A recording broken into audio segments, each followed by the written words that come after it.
Please have a seat. With your permission, I'm going to take my coat off. Welcome to the White House, everybody. But guess what? I'm not stopping here. Think about what you think about. Say it again, and that's a fact. Think about what you think about. Folks, look. Think about what you think about. I'm serious. Think about it. Think about what you think about. Let's be honest. No, you're not going to get your way. This time, not this year, not this time, not now. So I don't want to hear it anymore about big spending Democrats. We spend, but we pay. We spend, but we pay. This year, the American people won. It's wrong. It's not who we are, and we're going to fix that too. Think about what you think about. Say it again, and that's a fact. Think about what you think about. Folks, look. Think about what you think about. I'm serious. Think about it. Think about what you think about. Let's be honest. We are the United States of America. There's nothing we've ever set our mind to. Nothing. Too often. We confuse noise with substance, and there's no rhyme or reason to that. Think about how you feel. We're going to come back at it. I'll circle back. Nobody can doubt. Nobody can any longer doubt. Not a joke. Think about it. Think about what you think about. Say it again, and that's a fact. Think about what you think about. Folks, look. Think about what you think about. I'm serious. Think about it. Think about what you think about. Think about what you think about. Think about how you feel. Good thing my mom's not around. Folks, think about what you think about. Let's be honest. It's wrong. But guess what? I'm not stopping here. Think about what you think about. Think about how you feel, and we're gonna fix that too. Think about what you think about, how you feel. Folks, look, here's the deal. Think about what you think about. Say it again, and that's a fact. Think about what you think about. Folks, look, think about what you think about. I'm serious, think about it. Think about what you think about. Oh, I like that.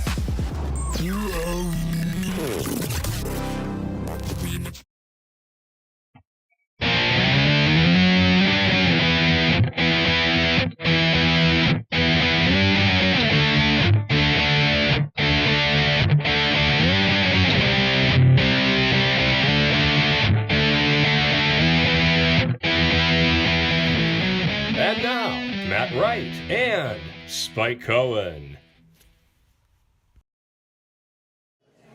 Good morning, good afternoon, or good evening, and welcome to the Vanguard.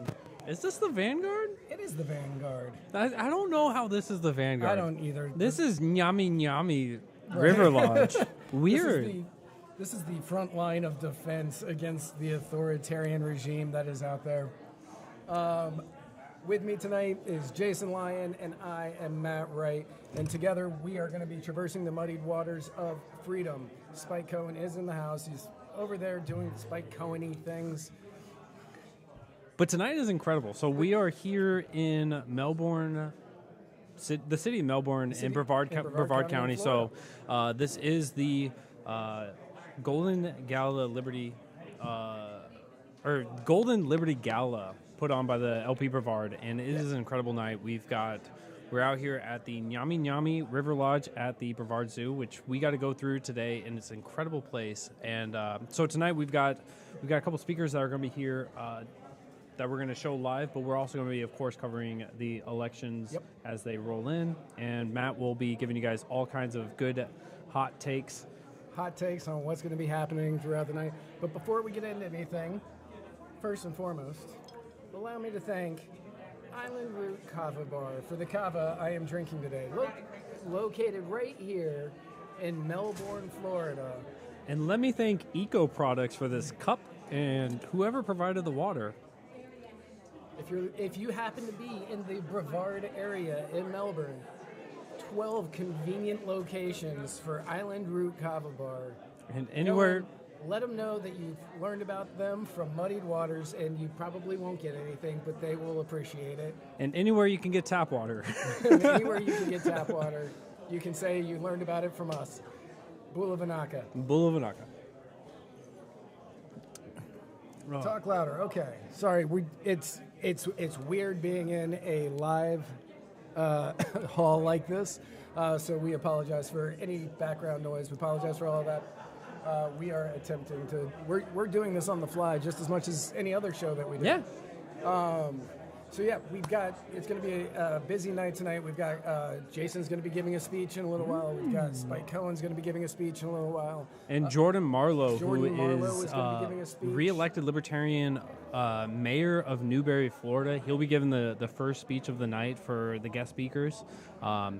And of course, myself, and then Nathan Slusher, the chair for the Brevard County, Florida. He'll be giving his own little speech. It's going to be a night that we are literally going to be launching liberty, and that is, of course, the hashtag for tonight, launching liberty. This is the Space Coast of Florida, where I believe that they had a rocket launch earlier today. There's one scheduled for 11:15 today. This is where liberty launches off, so it's exciting to be here on election night. Yeah. Look at that. Look at the segues I've got. That was a good segue. So as we all know, today is the midterm elections, and there's been a lot of talk about, is it going to be a red wave? Is it not going to be a red wave? Things like that.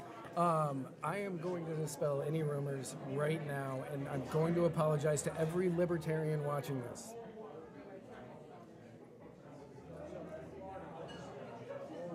We're probably not going to cover a lot of it.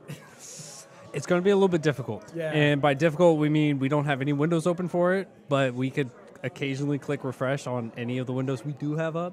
But on top of that, we will be covering this event live, which is more important in some ways because we're launching liberty. We'll be covering the election, and we will be kind of going over how it is going to turn out. Now, Jason, I know that you said previously that you did fantastic show prep. Fantastic. What do you think the makeup of the Senate will be after tonight? So I'm going to maintain a view that I had roughly around 2 months ago of Republicans taking it by 2 seats winning. Okay, so the you're Republican thinking side. 52. Yep, 52 Republican. 48. Okay, 52-48. I'm not too far out from that. I've been saying 53 for a couple of weeks now. I know earlier in the summer, for anybody that's been watching the show for a while, I was saying it could end up split 50-50, and like it was going to come down to Oz and Fetterman in Pennsylvania and Warnock and Herschel Walker in Georgia, and that was where it is. But recently you've been seeing the shift where everything has been going to the right. More people are saying that they are going to be voting for Republicans. So I have recently updated. I believe at the end of today, it's going to be 53 or 54 for the Republicans. And as far as the House goes, I believe that the Republicans are going to end up with roughly 235. Roughly 235 seats. That's going to be a little bit. Now we have other people going to be talking, so let us switch over. Golden Liberty Gala. Woo! I was loud, I'm sorry. Now, before we really get started deep into the night, the first thing I want to do is I want to bring up the lady who has spent upwards of 1,000 hours putting into this. The lady who made all of this happen tonight. I want everyone to please welcome your hostess for the evening, Miss Marie Peel.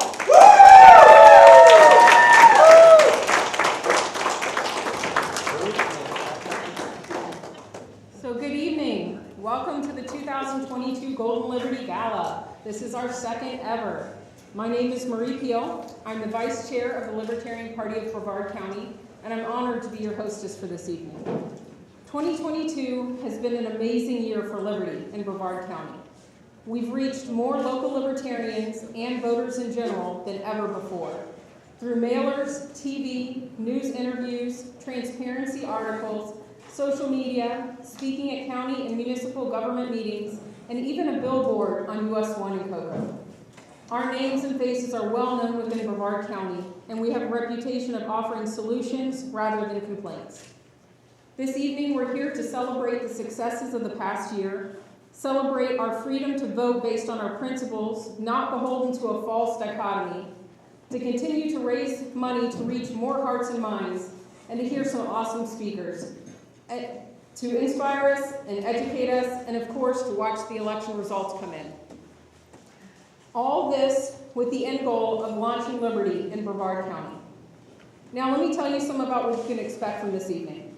We have some amazing guests. We have Mayor Jordan Marlowe, we have Jason Lyon, Mr. America, and we have the wonderful Spike and Tasha Cohen. We have a bar here at our right, we have hors d'oeuvres, and some great auction items on this table here. And thanks to Muddied Waters Media, the gala will be broadcast live across the nation as part of their election night coverage. To make this happen tonight, we have two gold sponsors, Luminate and the Libertarian Party of Florida. We have two bronze sponsors, Jennifer Peel with Embrace Home Loans, as well as Enraise. And then we have two amazing vendors. We have Taggart Trading and we have Defy the Power. So please make sure you check out their tables, get some more information on them, and we'll speak more about that later. Now I'd like to introduce our chair, Nathan Slusher.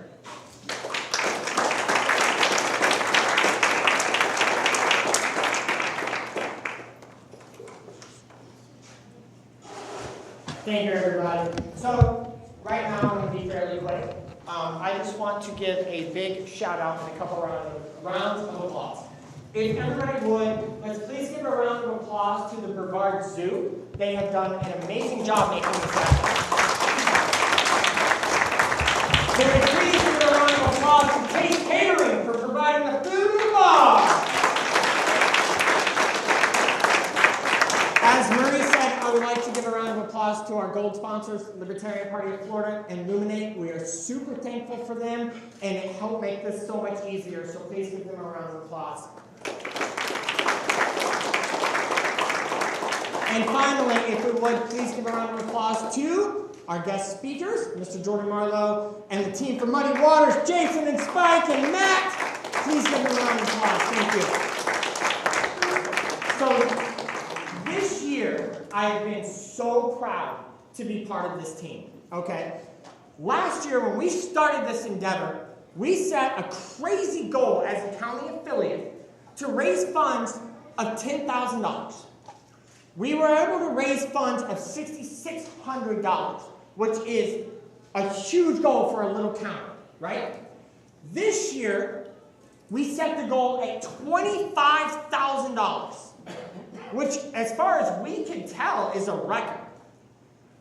I just want to let everybody know that yesterday morning, or yesterday evening, I was informed that we crossed $13,000 in fundraising for this little county affiliate already. Now that is something worth cheering for.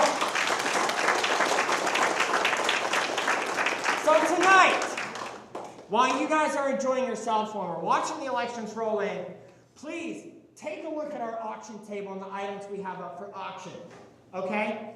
Because we still have a goal of $25,000 between here and the end of the year, and we would very much like to hit that, because that will help us in running candidates in 2024 and beyond. And again, as Murray has said, please stop and look at all of our vendors and our tables and talk to everybody.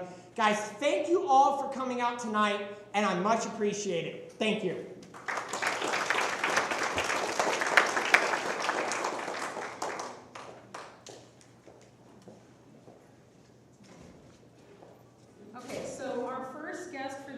Came to us from Newberry.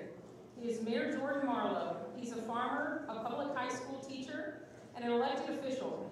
He has farmed for 35 years, taught for 15, and served as a commissioner and mayor for 12. He earned his degrees from the University of Florida. He was awarded Teacher of the Year in 2012, Citizen of the Year in 2017, and was a recipient of the Presidential Lifetime Achievement Award in 2020, and a Florida League of Cities Home Rule Hero Award in 2022.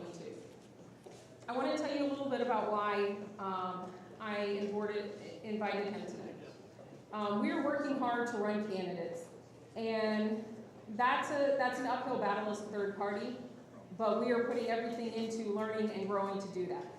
But that's just the first part of the battle. The next part is, what do you do once you're in office?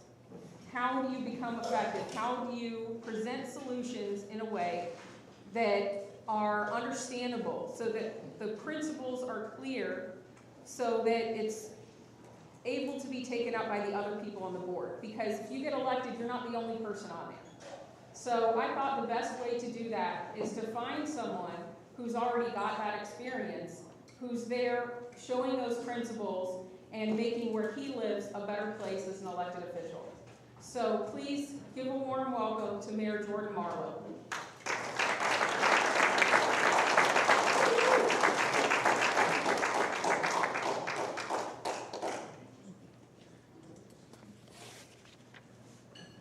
Thank you. I appreciate that. I told my wife when I won the Lifetime Presidential Achievement Award that I was over, right? That was it. I was done. I achieved.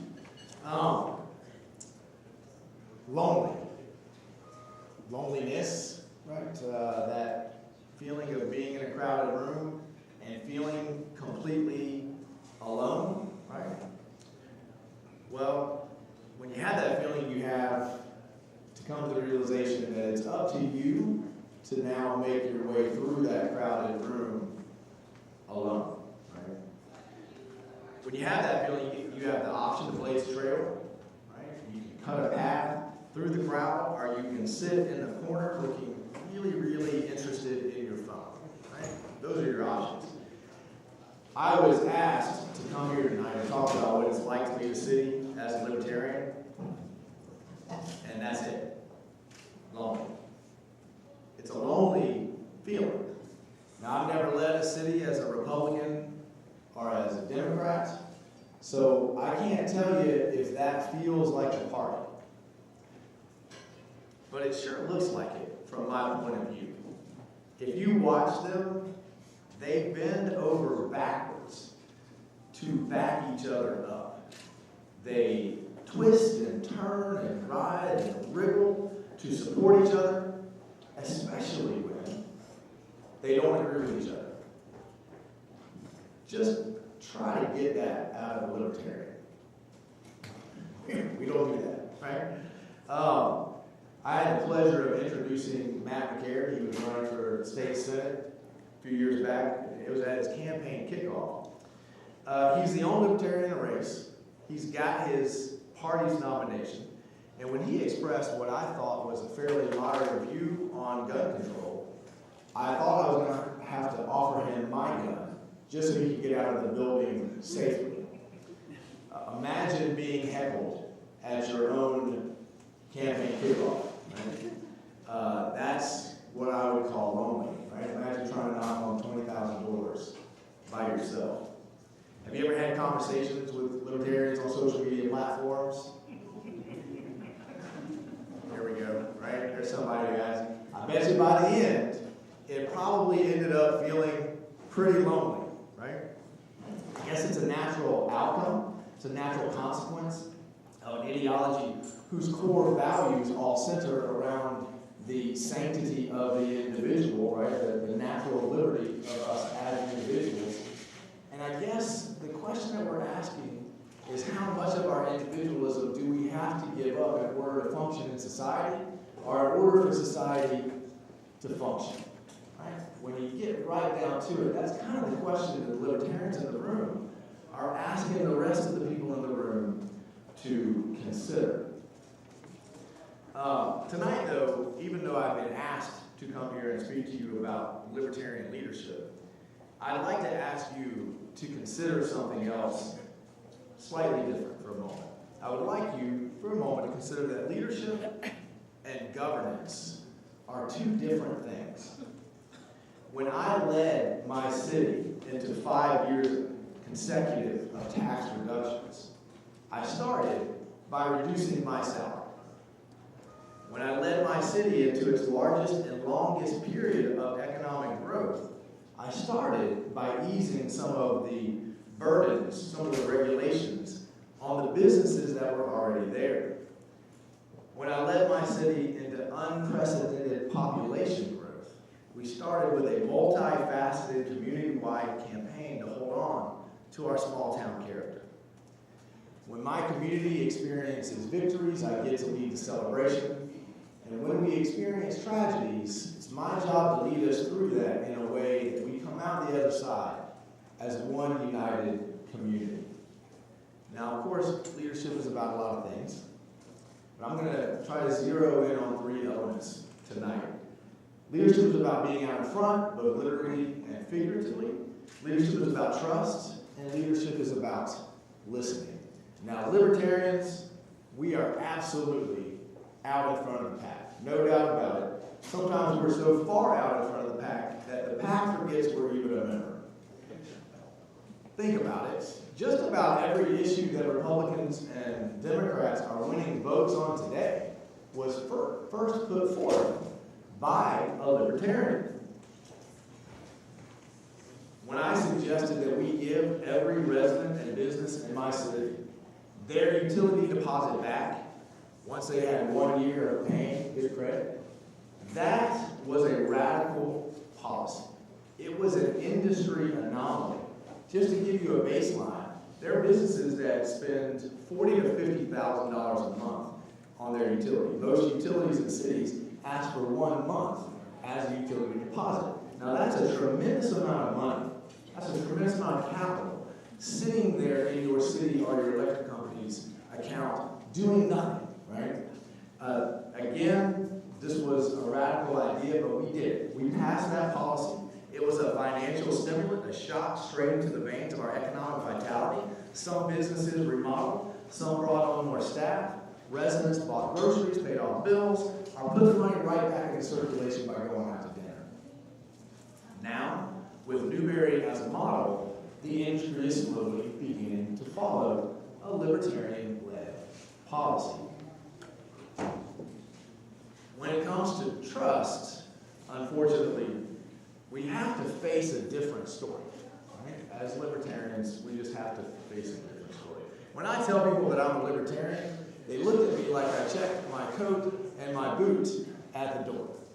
That's a problem that we have got to fix. Right? This is an issue we need to address. When I led my community into a massive effort to address our racial history, they cautiously followed, completely based on the trust that they had in me when I told them that this would be a unifying and healing process. And after 6 years, Newberry has done more to confront our racial past than any other city that I'm aware of. And it has brought us together in ways that I could not have imagined at the start. When we ask someone to vote for us, we are asking them to trust us. Trust that through action or inaction, we can make the world a better place for them. Right? That's what we are asking. They have to trust us. Trust takes a lifetime to build, a second to lose, and it starts with the ability not just to listen to people, but to truly make them feel that they are being heard. And so we come to listening. Libertarians and listening. We are great at telling you what we believe. We are great at telling you why we're right and you're wrong, but really listening to people with the mindset that they may have a valid perspective that we can learn from. Well, again, when one of your core principles is individualism, it can be difficult to set aside our own beliefs just for a second and listen to other people to see if there's something there that we can learn. I was raised to think, although I can never, I don't have any memory of being explicitly taught this, but I was raised to believe that addiction was a character flaw, whether that was drug addiction, gambling addiction. Just be strong. Just put the glass down. Don't go to the casino. It took me, when I found out that Alachua County, my county, had the second highest rate of adolescent opioid addiction. We had the highest rate of adolescent suicide in the entire state of Florida. It took me being willing to put that preconceived notion aside. It took me being willing to listen to other people and share the stories that they desperately needed to share in order for me to begin to address that. We put a task force together, and now my community is leading a county-wide effort to attack a national opioid crisis at the local level. All of these, in my opinion, are characteristics of leadership. So this is what leadership looks like in my city, with a libertarian at the helm. And while leadership is a vital element of governance, governance is different. Newberry offers the lowest cost of living with the highest level of service of any city in my area. I would stack us up against any city in the state. down the line, service for service, the cost of electricity, the cost of water, fire, sewer, solid waste, law enforcement, you name it, we're beating it, hands down, not even a contest. And that is good governance. There's an element, a tone to my comments here tonight that I have to be honest, I've been a little uncomfortable with. I was asked here tonight to discuss what I have done as a libertarian to lead my city, and so my comments have been in that vein. But I haven't done one thing alone. And so every policy initiative, every policy direction, every community-driven movement, it wasn't me by myself. And I think that leadership can be lonely. Perhaps it should be lonely at points in time, no matter what party you belong to. But governance simply cannot happen alone. When Newberry was the first city of our size to implement advanced metering technology so that our residents could monitor on their phones their electric and water usage, enabling them to make choices that would save them money, that wasn't libertarian Jordan Morrow. That was a libertarian mayor and 5 Republican and Democratic commissioners having a robust conversation about the future of our city, and then directing a team of professionals to embark on a 3-year project full of workshops and community education opportunities. It was a community tuned into their local government, attending those workshops, believing in the vision, believing in their elected officials, enough to take the time to learn how to use AMI. And now, as rising utility costs are crippling residents in other communities around us, my community has a tool to combat it. I can do nothing, achieve nothing alone. And getting candidates elected to govern is the whole point of a political party. We can all be leaders in a society that numbers just ourselves, if that's what we all want. So when I find myself feeling alone in a room crowded with Republicans and Democrats, I choose to light a libertarian flame and blaze a trail that is freer, is more respectful of the individual, more tolerant of different beliefs, easier on your bank account. And I hope that somehow, some way, someday, that room will be full of libertarians. And then it's going to feel like a party. Hope you guys have a great night tonight. Thank you all for inviting me to come and talk to you. I appreciate it.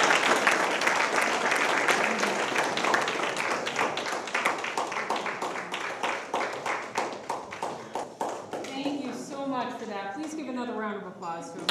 All the way from Newberry. Really good. So we have another speaker here tonight. We have Jason Lyon, and he is a grassroots libertarian activist and podcaster host from South Carolina. He's working with allies of different perspectives from across the state, worked tirelessly to end bad practices he sees in our communities, spreading the message of liberty while working towards a more accountable, responsible government. Currently, he hosts his own show on Muddied Waters Media called Mr. America, the Bearded Truth, which can be heard weekly, and co-hosts Muddied America with Matt Wright. I can say I actually got to go on the show, so if you get a chance, check it out, because I think it's pretty cool. You can learn about picking up the torch. And which I think is very important, because there are so many things that are left where we say, somebody should have done that, and that's an opportunity. You can pick up that torch and go, well, that's something I know about. That's something I can do. That's something I can help with. And he has picked up the torch. He is broadcasting live and making sure that people understand what liberty is about. He has the goal of tearing down barriers that harm our communities and small businesses, and he continues to work relentlessly to help others become informed, engaged, and activated, and to provide a voice for everyone to enable them to reach their fullest potential. So please give a warm welcome to Jason Lyon, Mr. America.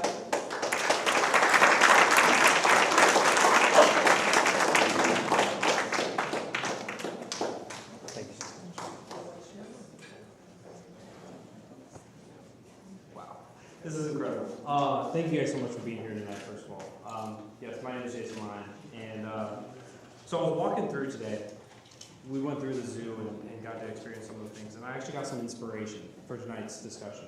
You know, so as I was walking through, we went to the lions and saw that I needed to be a little creative. So I brought that into the speech. We went over to the giraffes and fed them, so I always want to make sure that I was hungry and standing tall. And then I also went over and saw some of the birds and want to make sure I'm winging it. So, for tonight, that was for you. That was for you.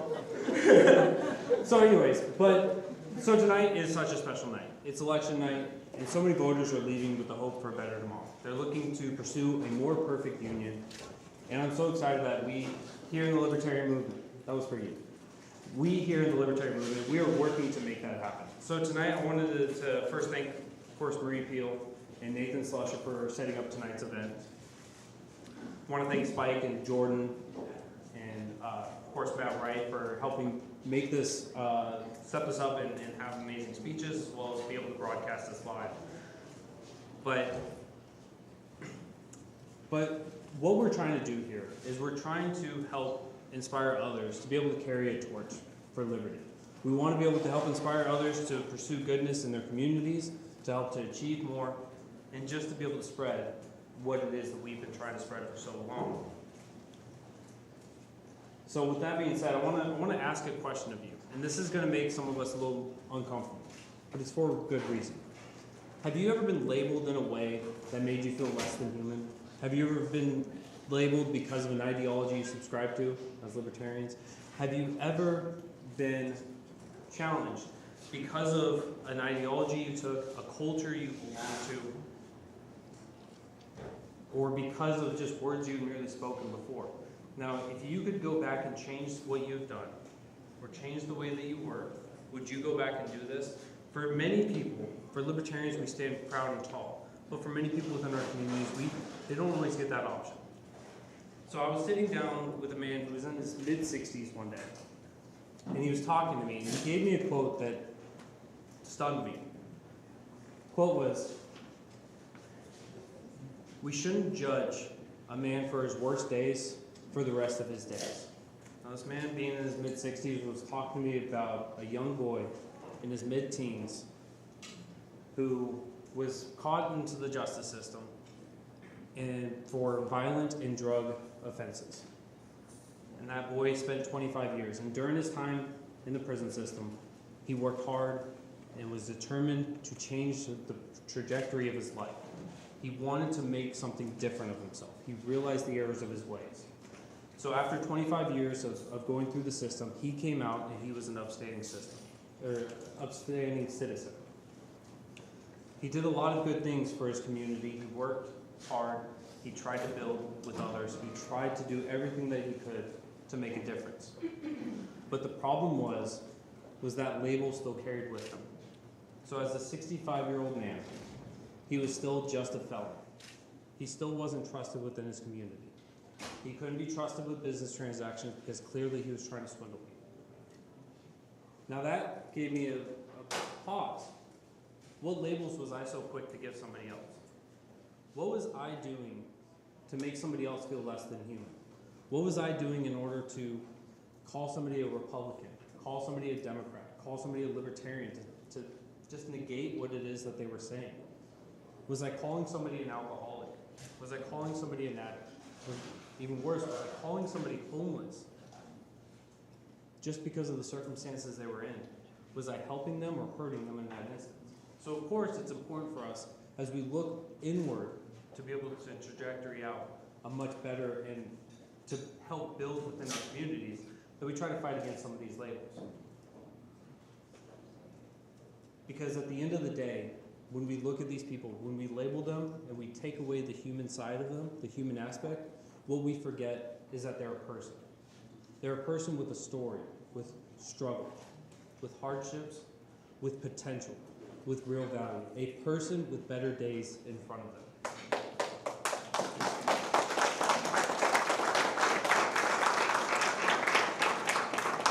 But earlier this year, the Brevard County Commission had passed a panhandling ordinance to crack down on anyone trying to panhandle. So they made it a criminal offense for you to struggle and to ask for members of your own community to get help. Now, in Gastonia, North Carolina, they've also done something similar in order to crack down on the homeless because they saw them as an eyesore. They saw them as a problem within their own communities. And so when they cracked down on this, there was a United States military veteran, Joshua Rohr, who was harassed, detained, and his service dog, Sunshine, was killed as a result of these enforcement laws. They also cracked down on the churches and the organizations that were out there to help the homeless. And when they were doing this, as a result of that, more than a dozen homeless people have been killed in the last year, have died because of the negligence, because it was unable for people within their community to help others who were willing to do so.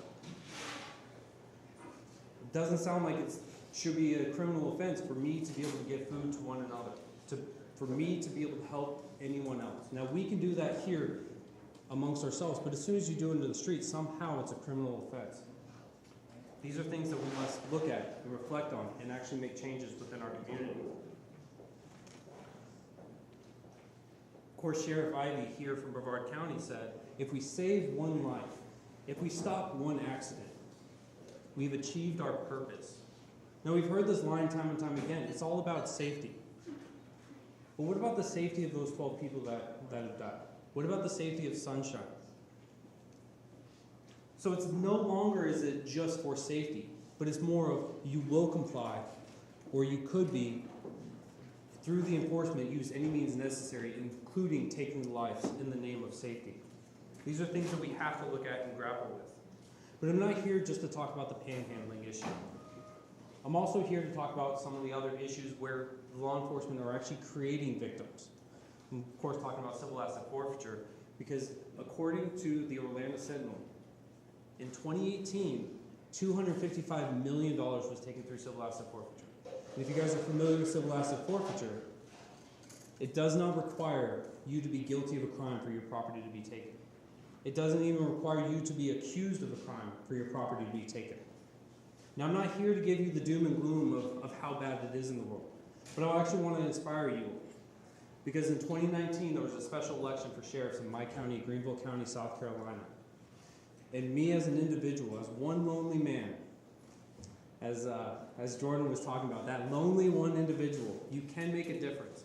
And so during those times of that special election, I went out and I went to the debates. I went out and I worked with the campaigns. I worked with the candidates themselves. And during those discussions, I was able to get all the candidates to publicly say that they would oppose civil asset forfeiture being used. So it doesn't matter that it's still a legal tool in South Carolina. My county is a safe zone for people to have their property stolen without them being accused or being charged with a crime.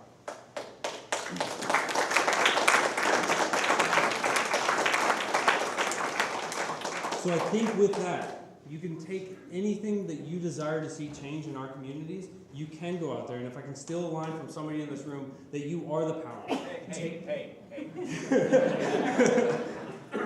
Okay, NAP violation time. I'm stealing it anyways. I don't have his permission, it's fine. But you are the power. You can go out there and you can make a difference in your community. Get plugged in, grab a friend, go with it. 2 people is twice as good as 1 person. But take any opportunity that you can, work together, and we can make a difference. We can carry our torches, and we can carry those into the darkest parts of our society, and we can make a positive impact. We can change this world together.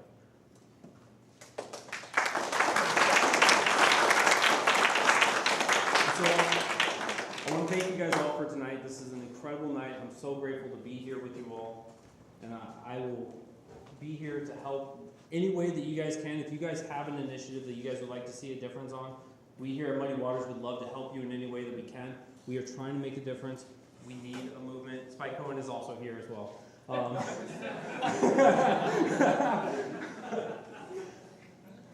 But with that, I want to thank you guys all for your time. This was an absolutely incredible.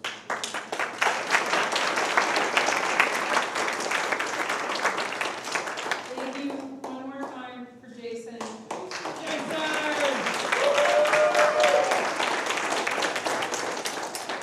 So in a few minutes, not yet, we're going to take a little break for food and drinks while the election results come in. But 2 things first. I want to talk to you about Luminate. It is one of our gold sponsors.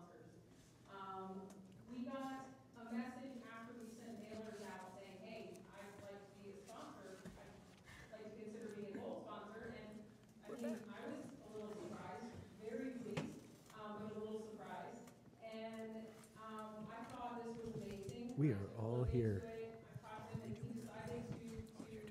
Hey everybody, how's it going? It's everybody good to see you. Welcome to the Muddied Waters mic? Are we on Talking to this side, does it look like we're making out? I don't see the mic. Is the mic on? Currently, The mic's on. The mic's on. So has we're been competing declared with the this winner of lady. South We're Carolina. competing with Mary for the Rand audio Paul right now. has been declared the winner of Kentucky. We're just gonna. He's giving you the news and you're talking about the mic. Oh. I didn't know. So, the U.S. governor of Florida is out of nowhere. Hector Roos wins the governorship of Florida, surprising everyone but me. I knew. I knew. Whether or not. I have a bet with somebody on whether or not Ron DeSantis would be declared the winner before Jason was done speaking. Yes. Good job beating Ron DeSantis. You beat Ron DeSantis. I beat Ron DeSantis. Breaking news: Jason Lyon defeats Ron DeSantis in the Who finishes first contest. Ron currently is up by 9%. Jason Lyon continues to be the finishing first champion. Jason is currently.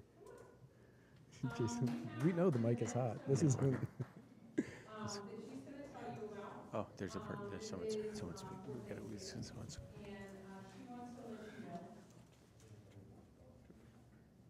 No, I don't care about this. Okay, so we've heard two speeches today about the force of government and how, as libertarians, we believe in individualism and we believe in coming together. I believe in voluntarism and individualism to its finest and most extent. I believe that libertarian ideas definitely have a place in this world as we see the two parties fall apart because of authoritarian regimes. As Maurice mentioned, we are having a Thanksgiving event in order to sponsor these libertarian ideas. We believe in agorism, we believe in voluntarism, and we believe, when I say we, I mean Liberty Street Charity. It is a Patreon group. It is not papered by the government. I do not have any type of a tax identification or anything like that. I am a pure agorist, voluntarist, Patreon charity.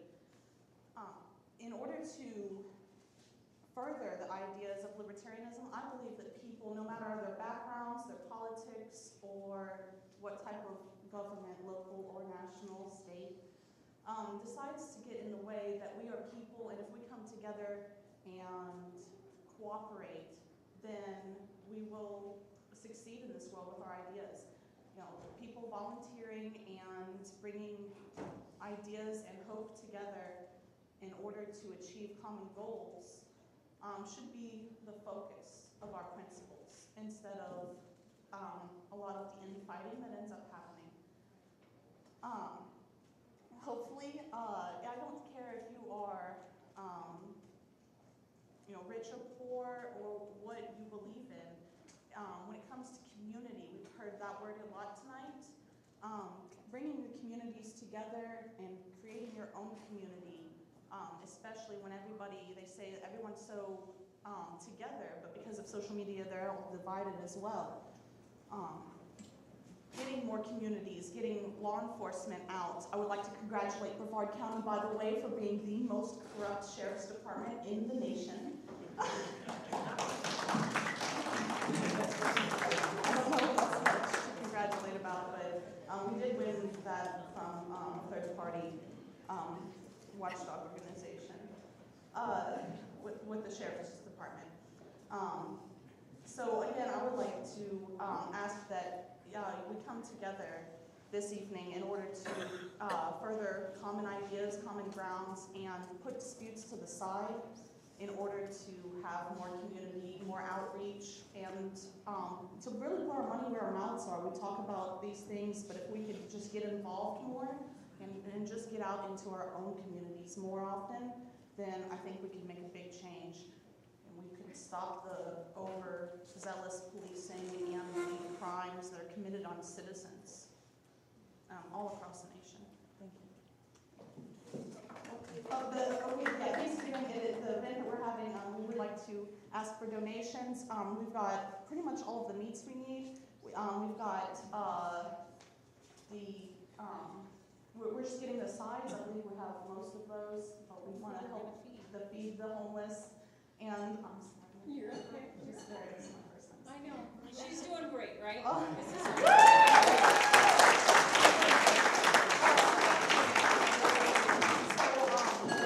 we are going to feed the homeless. We're trying to get libertarian messaging out like this, and just get the messaging out to the communities. Like Melissa mentioned, the outreach. I kind of was vague about it, right? The outreach and the getting involved, and shaking hands with your neighbors, and that's what this event is going to be about. It's the day before Thanksgiving. Churches have denied us access. They said that they don't want homeless people on their property.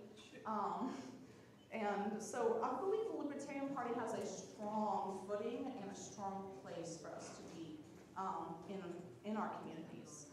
And this is how we get there, is through the outreach. And if you could just, they have, LP Brevard has a place that you can donate to, and on the website, and just helping people who are less fortunate than us. They're waving at me. Oh, yes, that's the treasurer waving. Very aggressively waving. Okay, Speak to Greg about. On Thanksgiving, the day before Thanksgiving, Ashley is putting together an event to feed the homeless. So what she's looking for is help for food for that event. We are going to have Libertarian speakers there, and we are also just going to be there as a community helping and show that we care. So what you would do if you'd like to contribute to this is you would go to the treasurer and let him know that you're donating to the voluntary Thanksgiving. Or if you go to our website and you go to lpbrevard.org/donate, there is a comment on the donate page where you can put voluntary Thanksgiving or Thanksgiving. If you let us know for Thanksgiving, that food is going to go feed the homeless the day before Thanksgiving. And thank you for putting all that together. And I know that means a lot to the people that will show up, that will not only have a nice meal to eat that day, but they'll have a community of people who care and that want to be there and to help out. So, yeah. Give a big thank you for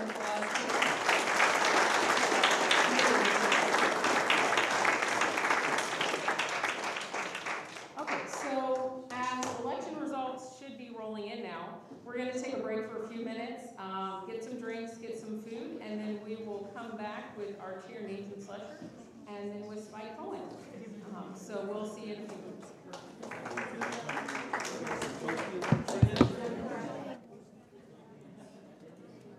So, Spike, how are you feeling about everything tonight? I feel good. I feel great. I think Good. that I think we're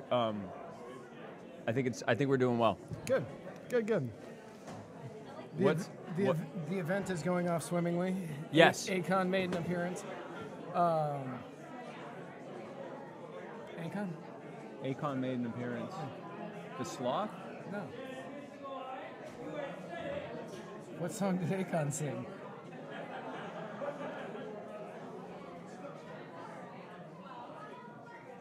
Lonely. Oh God. Oh. Yes. We've heard some conversations about loneliness. We've heard some conversations about solitude, and other uplifting subjects. That's right. But we do have some updates going on. Yes. We know that Tim Scott, who apparently had somebody running against him, Sure.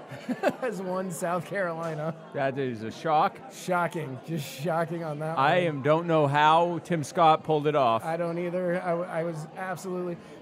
with the seemingly victorious challenge of Christine Matthews. Christine Matthews, yes. And Rand Paul has defeated Charles Booker. No way.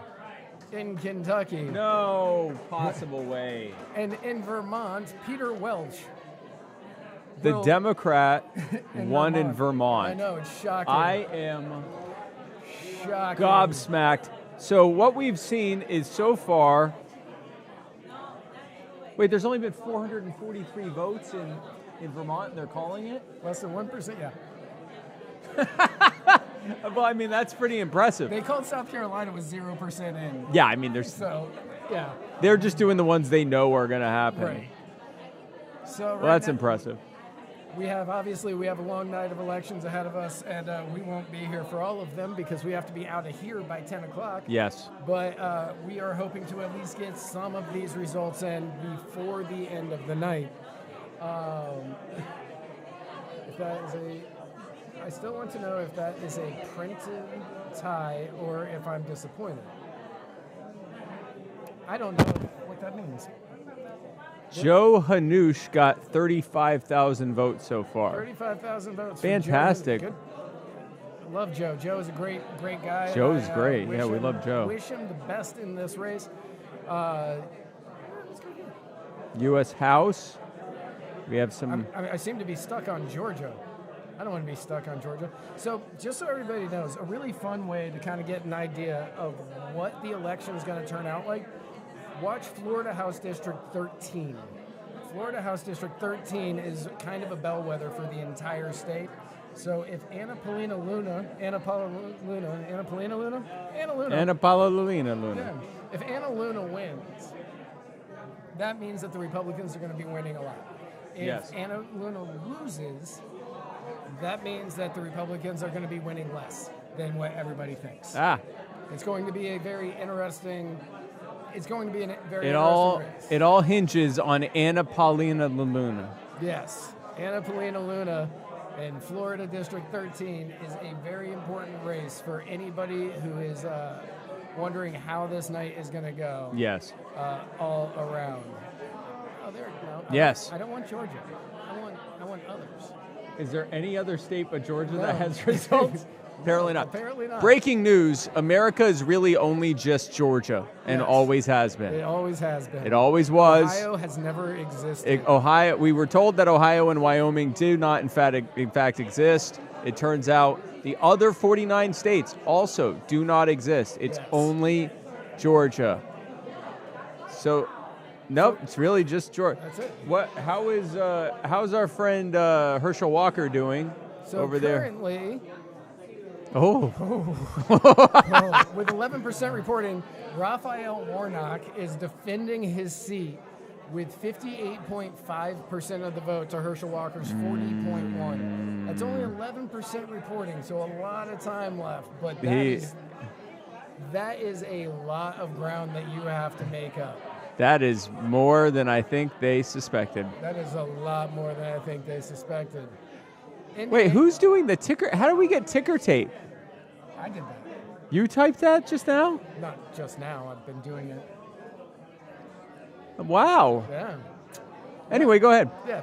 In Indiana, Todd Young is currently in the lead with 11% reporting, 60.8% to Thomas McDaniels. McD. Thomas McD. Thomas McD's 35.8. Now, Georgia's going to be an interesting case because everybody thought that it was going to be a much closer race than it is at this moment. Yep. There's still a lot of time for it to change. And a lot of things could happen. However, if neither candidate, which based on all of the polls, neither candidate is reaching 50% today. If that happens, the top two candidates, presumably Herschel Walker and Raphael Warnock. Presumably.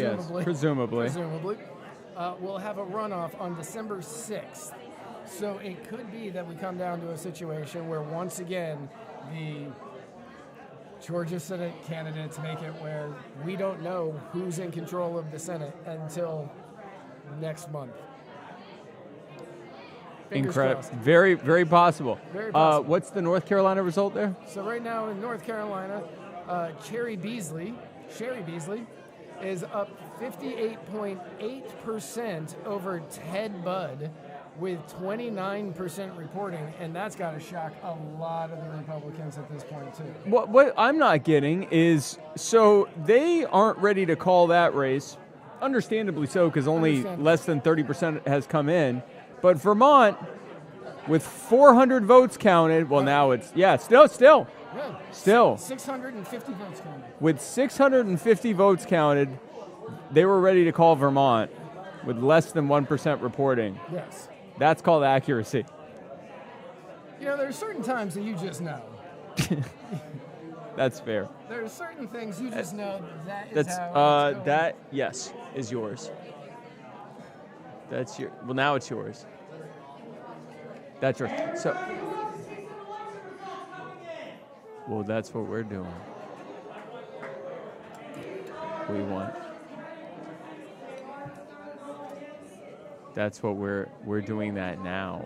We're quite literally talking. We're literally talking about that right now. Jason, what, coming off of a blockbuster speech about birds, what do you think about these election results that you haven't heard of yet? Oh, they're exactly what I predicted. All of them? Every one of them. Wow. Every one of them. You predicted. What's the Vermont one? The Vermont one? You predicted that Peter Welch would defeat Gerald Malloy. Absolutely. Oh, okay. See, Victor was his name? Peter Welch. Peter, he's had in the bag. And so, just having that, no, I don't know. Okay, all right. Now, did you here show the Georgia one? Did you predict that Raphael Warnock would be up 18 points to Herschel Walker? I expected, the way that I've been seeing a lot of the stuff is it really doesn't matter about the candidates, and they're both just absolute trash candidates. From everything that I've seen, they're throwing mud at each other for things that they're guilty of themselves. Yes. So it's just going to come down to the blind partisanship, and I know, looking at Hotlanta and the way like that demographic is going to be voting, by that demographic, I mean just like the entire populace of Atlanta is going to swing democratically time and time again. I knew that, looking at that race, you're expecting the Democrat to come out on top. It didn't matter about the candidates themselves, and that's kind of what. Okay, so if that was the case, you would think Stacey Abrams is going to kick the living crap out of Brian Kemp. No. Okay. No. So the reason why? So the reason why is because with those candidates, neither candidate, they're not voting for the candidates on that. They're voting for the party. But when it comes for Senate. Okay. Exactly. When it comes to the governorship race, Kemp is arguably, by moderate, ignorant people, a good governor. And so by stupid That's what people. he's saying. He's calling. In fact, anybody if you live voting for in either of Georgia these people stupid. and think that Brian Kemp is doing a good job, Jason's got some words for you. Go ahead. Yeah. So I would kind of expect for him to be able to maintain his seat. Plus, on top of that, Stacey, nope, not going to say that one. If you like Stacey Abrams, Jason Lyon would like to say something now. What do you have to say about those who are thinking about voting for Stacey Abrams, Jason? Stacey Abrams was known through the Star Trek community because she is now the emperor of the world. She's or something. President of Earth, yes, President of Earth. There we go. We have the Trekkie on board. No, I've never seen a super Trek Trekkie. episode. The super Trekkie. But nonetheless, so that was a. So that would, of course, give her a little bump, but it wouldn't be enough to get past her ridiculous notions that she puts out there that the majority of the country would disagree with. So I didn't see Stacey Abrams as a serious candidate. I see her as somebody who can corral some of the radicals, but not somebody who's going to grab a lot of the moderate votes. And there's nothing there to compel her to get her voters out. Right. You heard it here, folks.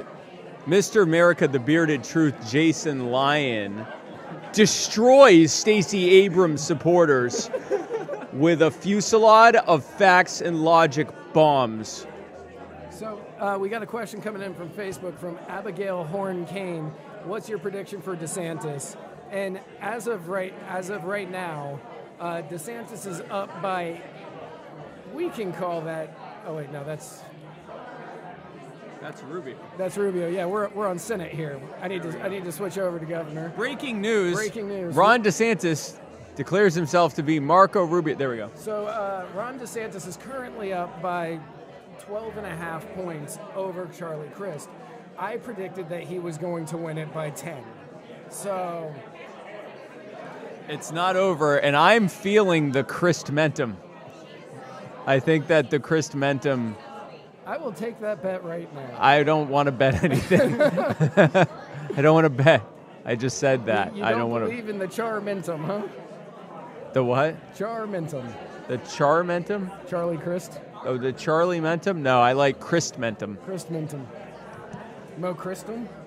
Christum. Christum. Christamentum. Christamentum. Yeah, so, I believe that DeSantis is going to win this thing handily. I've thought that since day one. Yep. Yeah, he was almost guaranteed to win. I don't think the Democrats will be able to put anybody up good against him. But the one thing that I think should have given a lot more people pause, and they don't really care about, because the governorship for some candidates is just merely a stepping stone to run for president in 2026. Right. 2024. Holy smokes. Yeah, you're off by 2 years. Yeah, so, DeSantis has already made it clear that he's not going to not run. So they just not yeah. Not going to not run. Exactly. Yes. Yeah. Exactly. We're talking amendments verbiage here. No matter what you say about what do you think about your governor? Foghorn Leghorn? Foghorn Leghorn. I think Spike has said it best when he's just a bitch. He's a bitch. Is he going to beat Joe Cunningham? Oh, yeah. Joe Cunningham actually is really interesting the way that he's running, because he's stealing a lot from the Libertarian perspective. He wants to legalize gambling in the state. He wants to bring about marijuana, if you will, or the cannabis reform. He wants to allow for it at least to be medicinal. I think he maybe even made some comments towards the recreational. Recreational, yeah. So he's grabbing the popular vote there, and arguably, if you look at that bitch, he doesn't do much of anything at all. But the problem is that's such a Republican stronghold that he's going to win regardless. Right. It's like Lindsey Graham. And if I can be frank, about like the Libertarian candidate there, it wasn't a Libertarian candidate. As long as I can still be Matt. Huh? As long as I can still be Matt. Yeah. There wasn't even a good Libertarian candidate in the race. Now, Lieutenant Governor, we had a great Lieutenant Governor candidate. She was fantastic, on point with the messaging, talking about things. She was the grown up in the room whenever. Of course, the media gave her very little coverage, which was incredible when they did. But when she would go out there and seeing the debate stage answer, she would say, here's what the Republican said, here's what the Democrat said. Now, let me give you the common sense answer. And this is something that, I think we're going to see more from Jessica Etheridge in the future. When she runs, I hope that she runs top of the ticket, because I'm tired of seeing these candidates on the bottom of the ticket carrying the weight for the top of the ticket. Time and time again. I think that we may have had a vice presidential candidate in the past that a lot of people are wanting to see run in the future, but he's too busy paying attention to his phone to care what's going on here. I'm looking. Hold on. I'd like to quote our.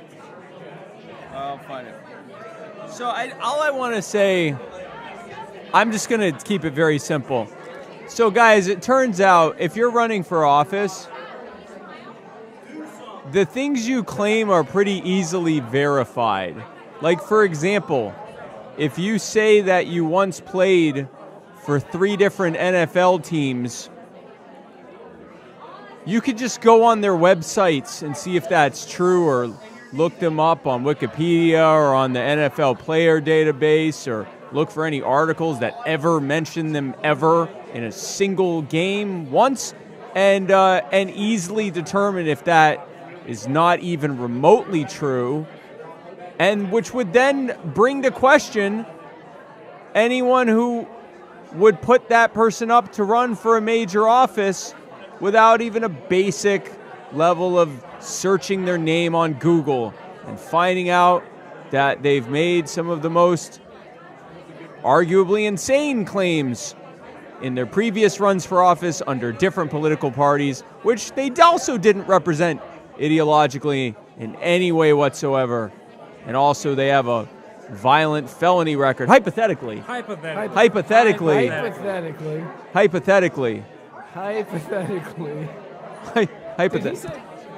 Did nobody check to see if he played football? So I want to...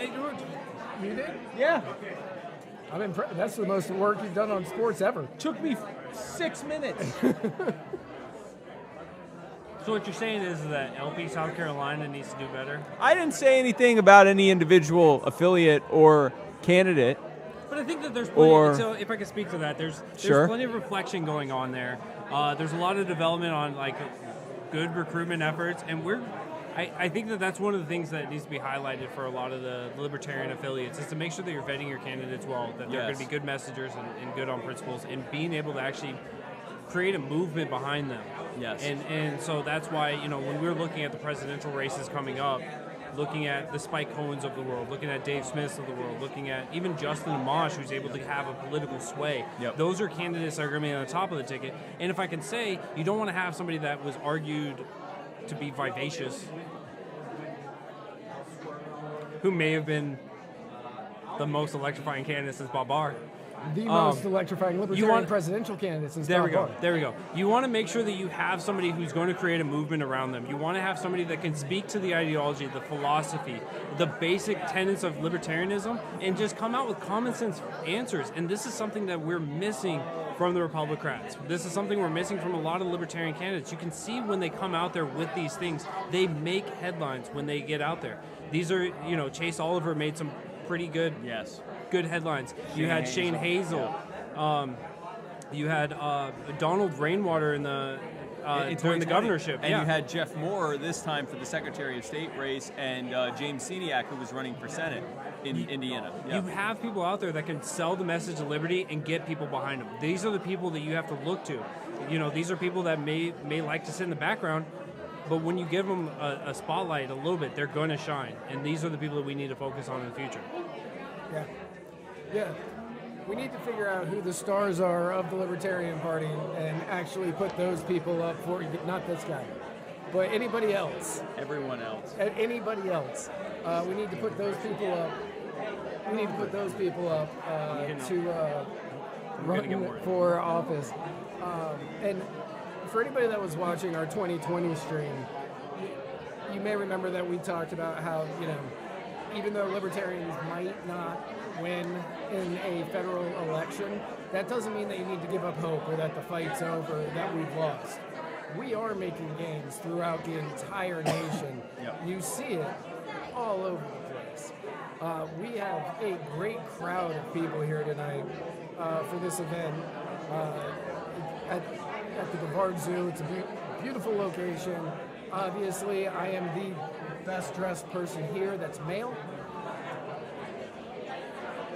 Yeah, can't argue that. Yeah. Looking around, I know I win. So we have a lot of good things that are happening in the Libertarian Party, and there's a lot of growth that's going on. That doesn't mean that we've lost. It doesn't mean anything. We are still growing. We need to convince people that they don't need rulers, and that is the hardest part. As Spike knows, he goes out and talks to the public. I don't. Angie Nixon is killing District 13. Do you know how to look up the statewide districts? Which district, which state? I believe that would be Florida. Is that Florida? I believe. I don't think that's Florida. U.S. House. Florida. It looks like Anna Polina Luna just took over in Florida. Oh, Anna Polina Nana? Yeah. House results.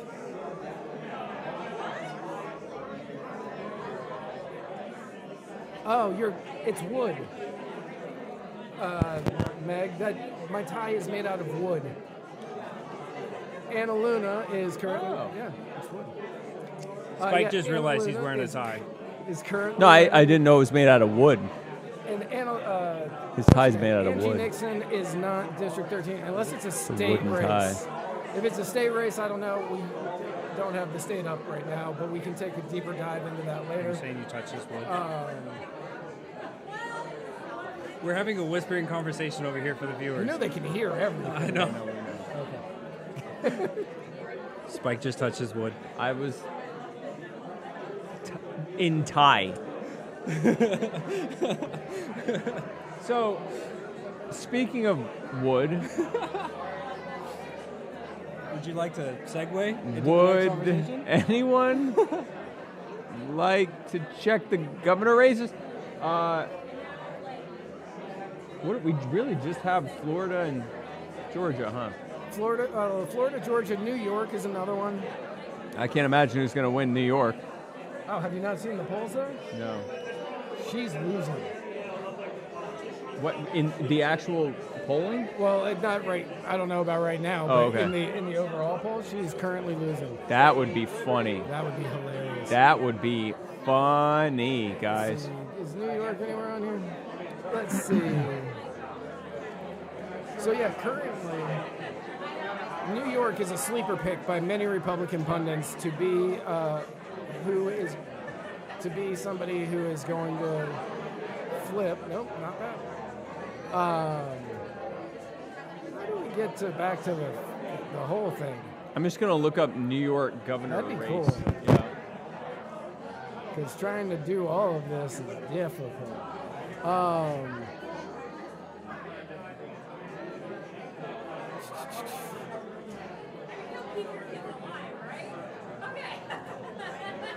Nothing yet. There's no. Their polls might close at 8. Yeah, their polls aren't.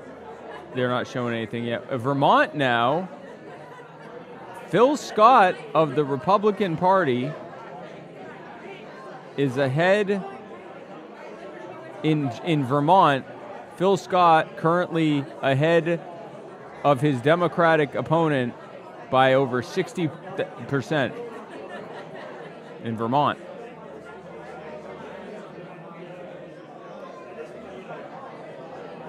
Phil Scott in Vermont. Yeah. Wow. Now, Vermont has had quite a few Republican governors, so that's not absolutely shocking. If that would be funny if Zeldin won. Yeah. One of the ones that's going to be interesting, we won't be on the air for it, is Oregon. Yes. Because they have 3 people that are running, and you only need a basic. You only need a majority to win. You don't need to make the 50%. So there is a chance. You only need the highest number of votes to win. Yeah. Oh, wow. So there is a chance that this year a Republican actually wins Oregon.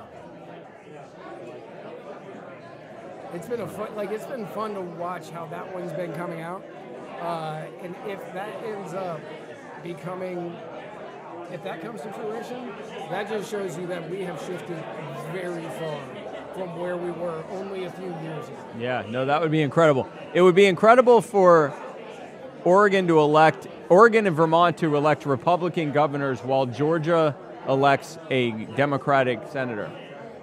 Yes. Or put another way, a senator who isn't Herschel Walker. Right. Which is what that would be. I figured out the button. Ah, there we go. No results yet. So, breaking news, Nothing has changed. Apparently America only has 6 Democratic governors, 8 Republican governors, leading the remaining 36 states in the state of total anarchy. We win. We win. So, Spike, as somebody who used to claim being an anarchist, Every show until you became the vice presidential nominee. No, I still say I'm an anarchist. Okay. Go ahead. Let me ask you, if voting Republican is how democracy is destroyed, ending democracy, would you vote Republican were you not a libertarian? Oh, are we talking about this right now? Yes, we're talking about the real way to end democracy. Because since Big democracy democracy's on the ballot, hates this simple trick. and if we vote Republican, democracy is dead, ends. bringing us one step closer to anarchy. In theory. In theory. Based on everything that they've been saying, that's the only thing I can guess is... I mean, that would be quite a bet. If I were to believe that voting anything would actually end government, I would vote for that thing. Yeah. But I also don't believe that. Yeah. Voting Republican does not end democracy. No, it just perpetuates it. It perpetuates the system. Yes. Yes. And grows government at the same time. Yeah, it grows government at roughly the same rate. It's not Yeah. an actual thing. There's one thing I really wish that we could run who the Democrats claim the Republicans are versus who the Republicans claim the Democrats are. Because usually the stuff they try to use us to scare us about them, I'm like, wow, that sounds really based. I would like that. Yeah. Like Dr. Oz was saying, if you vote for John Fetterman, all drugs will be made legal, and everyone who's ever been arrested for drugs will be set free. And I'm like, well, can I vote for him? Where can I move to Pennsylvania now? Yeah. I don't think that's true, but can I? Yeah. And then If you vote for if you vote for Republicans, you're going to end all the social safety programs that are created by government and eliminate all taxes. And eliminate all taxes. And I am all in favor. I will vote for that too. The theoretical Republicans who are in favor of gun control or gun rights. Yes. Oh, that'd be incredible. Oh yeah, if you vote for Republicans, it's going to be as easy to get guns as it is to get an apple pie. And I'd say, well, good. Then I'll vote. Who's that candidate? I'll bake some guns up right. Bake a gun up right now. Sprinkle some cinnamon on it. With roughly 69%. Nice. With roughly 69% in Florida, Ron DeSantis has a 14-point lead. Okay, so here is how Charlie Crist can win this thing. Ron DeSantis dies. Yes. No, because then Anna Nunez is... Well, no, she's running for House. No, what about Nunez? His vice? Perez or... Yeah, that's Charlie Crist's. No, who's... Whoever DeSantis' lieutenant governor would then, I believe, become governor. Yeah. I think. You are correct. Or his wife or something. It's not his wife. It's the lieutenant Okay, governor. all right, okay. Well, then there you go. So, no, that doesn't even do it. Yeah. No, Charlie Crist wins this thing by getting... Now, I don't know... 80% of the remaining... this because we talk about it on the show often. Yes. I am pretty certain that anybody that's been watching us for 4 years remembers this as well. We were the first people ever to call that Ron DeSantis won Florida.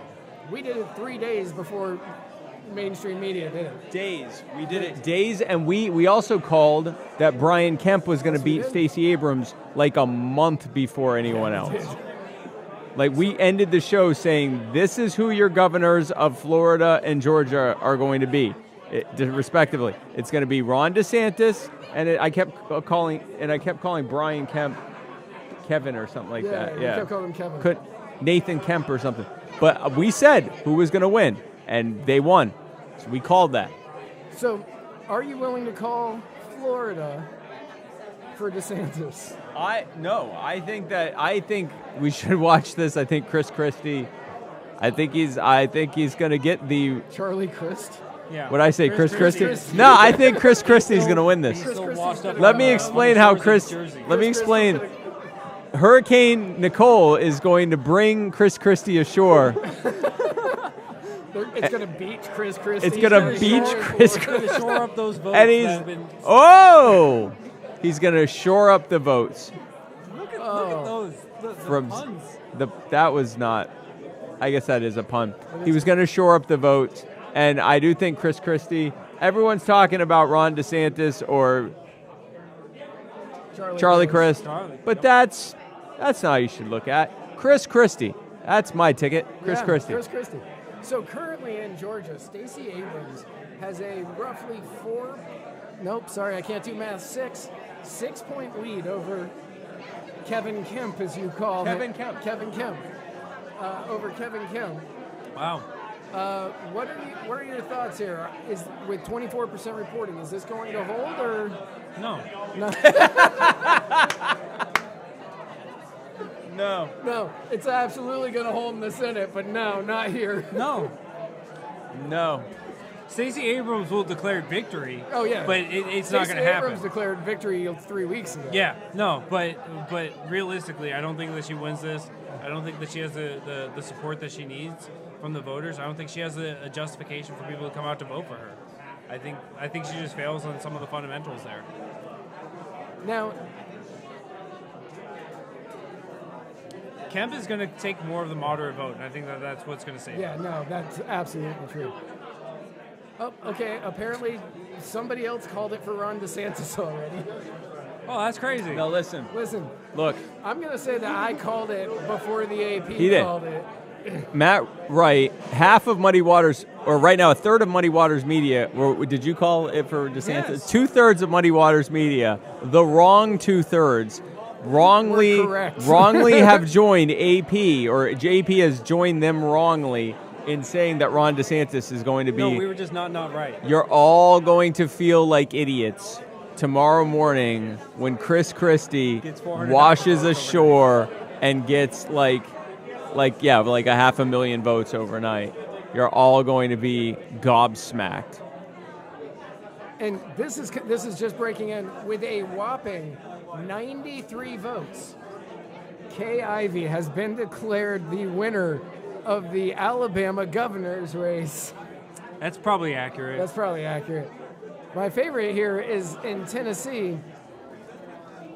They've declared it for the Republican, but I don't even know who that is in this race. That's fantastic. So in Alabama, I just went there for a wedding. They just declared it for the Republicans. Oh, Bill Lee. Okay, so Bill Lee. Yeah, Bill Lee's winning that. Bill Lee with no votes counted, with exactly counted. 0% of the vote counted, they have declared it for Bill Lee. Yes, they've declared it for Bill Lee. So we just drove through Alabama to go for a wedding, and so we're blaming it on the ruralness of it, but there were still Trump-Pence flags hanging out there. So it's pretty solid that before the counts came in, they should have been treating this the same way as Tennessee of, yeah, he's got this. Not even bother counting the 93? No. Before the 93 got counted, that's a pretty surefire. Breaking news out of Texas, where Beto O'Rourke is apparently ahead. With 15% reporting, he's got a 14-point lead over Governor Greg Abbott. This is going to be like Bizarro World all night. 100%. That's not staying. No, that's not staying. I mean, you can see the influx of people coming in from, California, but I don't think that it's yet strong enough in order to sway the entire state's population. So when they counted in 2018, when they did exit polling in the Beto versus Ted Cruz race, the Californian expats were the ones who handed it to Ted Cruz. The Texas locals, I believe it was either Beto was slightly ahead or Ted Cruz was barely ahead, but it was closer. It was all the people moving from California and other states. It was other states that tipped it for the There you go. You can keep that making tipped eye it for contact that tipped that tipped it for the Texas for Ted Cruz. I hope somebody screenshotted that. Well, it's live, so we can always go back and get it. Oh, jeez.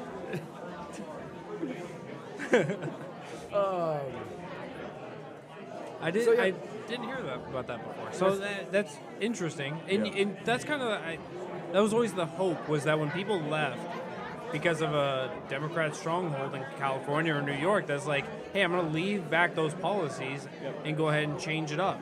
Now, when they go to a Republican place and it's still arguably a shithole, maybe they'll go, hey, maybe there's a third option. Too, yeah. They won't. Maybe I'm just hopeful. You know what? I'm going to say something that no one has ever said at this event, and that's that sometimes being a libertarian It's controversial. can be lonely. You can feel lonely and alone And in solitude. But you know what? Maybe the real loneliness was the friends we didn't make along the way.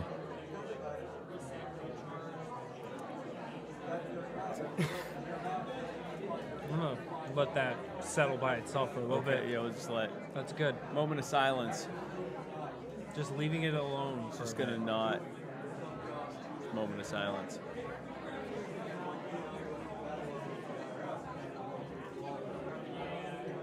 breaking news out of Oklahoma, where the governor of Oklahoma, old governor,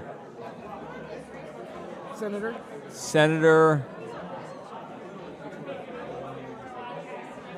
was just Okay. Tammy Duckworth was declared the senatorial victor in Illinois. In Illinois, with no votes in. That's good. What is this? Well, it's Illinois, like you know. Yeah. Bill Are you Redpath. not used to this? Is Bill this Redpath. breaking news? Bill Spike. Redpath was running in Illinois. Breaking news. This is Spike's first election he's ever watched. I've never seen this. As I don't know what this is. Because he was an anarchist up until 2020, he never cared. I'm still an anarchist. But I did. But hi, I would like to tell you, hey everybody. Breaking news out of Missouri. Out of Missouri. Missouri. Where Trudy Bushnick is beating Eric Schmidt. With 1% of the vote, leading 2-1.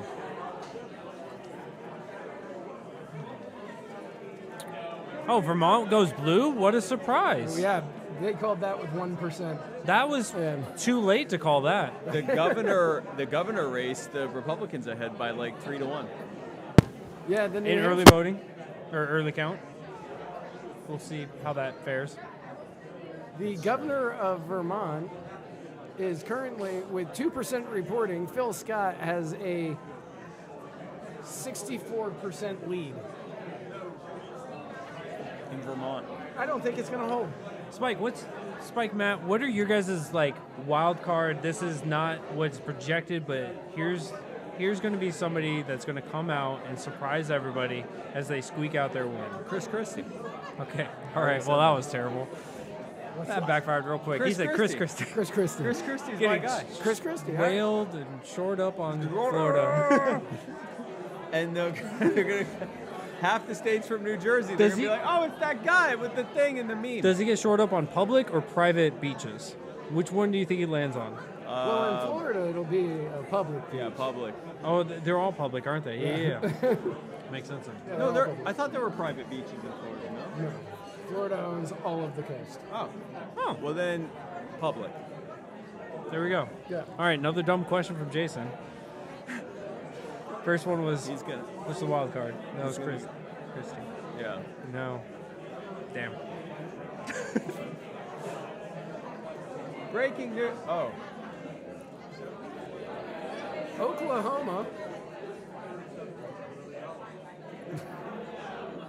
with no votes in, the Republican in Oklahoma. I think these guys just want to go to bed or something. They're like just going to announce everyone won. With 0% in, Mark Wayne, one name.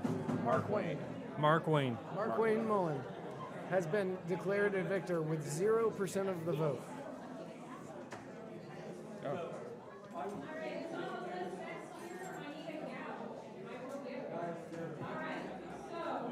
Well, we have something happening here at the Gala. Let us tune in to what they are currently talking about.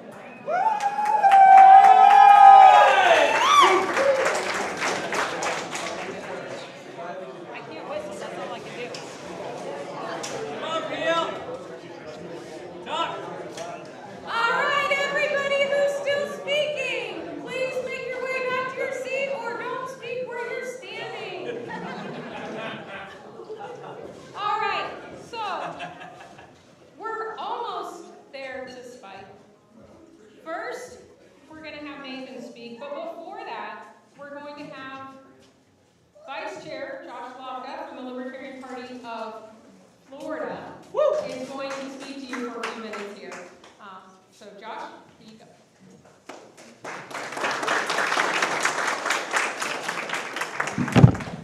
All right, can everybody hear me all right? Yeah. Thank you, John. Appreciate that.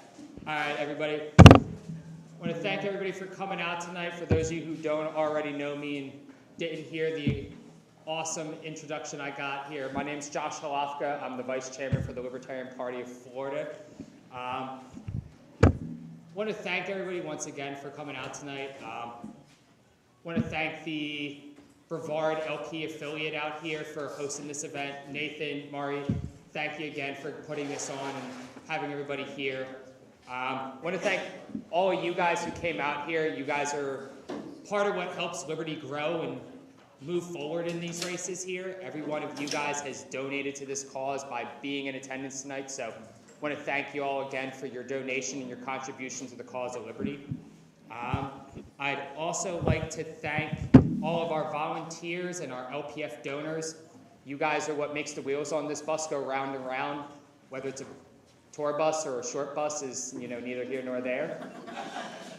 And then most importantly, I want to thank all of our candidates, both in attendance and not tonight. So Dennis, Eric, Tub, Mike Simpson, Nathan Slusher over here. I'm sure I'm probably forgetting one or two people. Spike, wherever you went to, thank you again for what you do. Mr. Turney over at the bar, thank you for being one of our great elected libertarians here in the state of Florida. You guys are really what makes this party important. You guys are the most important thing for the LPF, is our candidates here. So with that, I want to, pitch to you guys. It's something we've just launched recently. It's a new fundraising initiative called Operation War Chest. What we're looking to do is start to fund local candidates in winnable races around the state of Florida here, but we need your guys' help.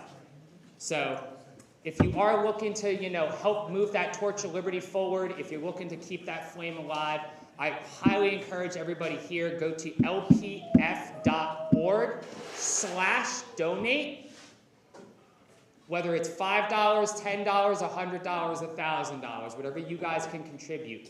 Every dollar counts in these races, guys. Every little bit, penny, that can make or break someone like Dennis, someone like Mike, someone like Nathan running again, getting on the ballot, being effective in their races, winning and having a libertarian candidate hold a seat of power in our political spectrum.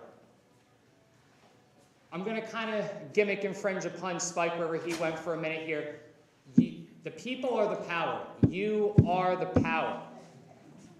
We need your help in order for us to become more powerful here. So I'm asking everyone here tonight, once again, if they have it, if there is the ability, please take $5, $10, go to lpf.org/donate. Please give to our candidates. This is going to be used to help us launch candidates through the 2023-2024 election cycle, get them on the ground running, get them a fast start, get them effective campaigns, campaign managers, media attention, and actually help them get elected, which is the most important thing we're doing here as libertarians in the Libertarian Party, helping our candidates get elected for public office there.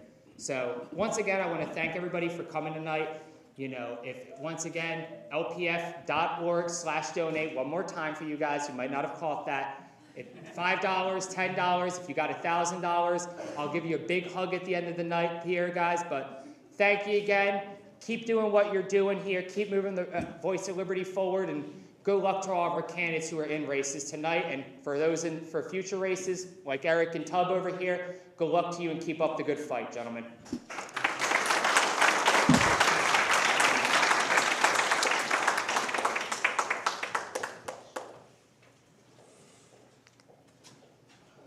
Okay. Make sure you can. That's better? Okay.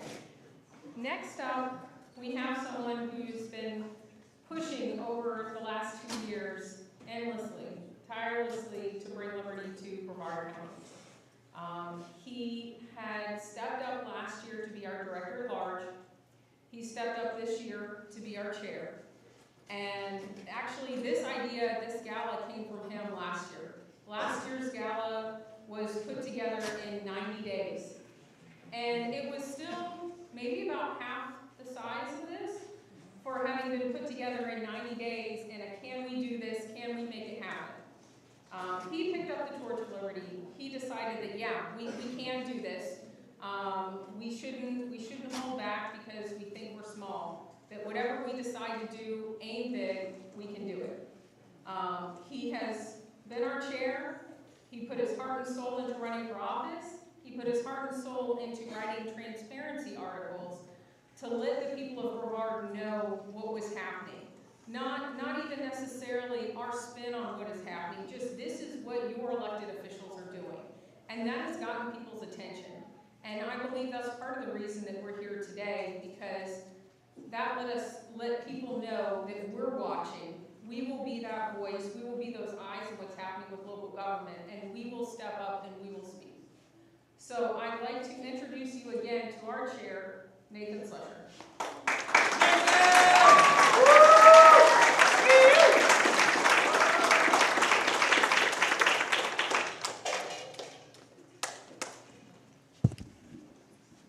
It is in vain, sir, to extenuate this matter. Gentlemen may cry peace, peace. There's no peace. This war has already begun. The next gale that sweeps down from the north shall bring to our ears the clash of resounding arms. Tell us, gentlemen, what do you wish? What would you have us do? Is life so dear? Or is peace so sweet as to be purchased at the price of chains and slavery? Forbid it, Almighty God. I know not what others in this room may choose. But as for me, give me liberty or give me death. Woo!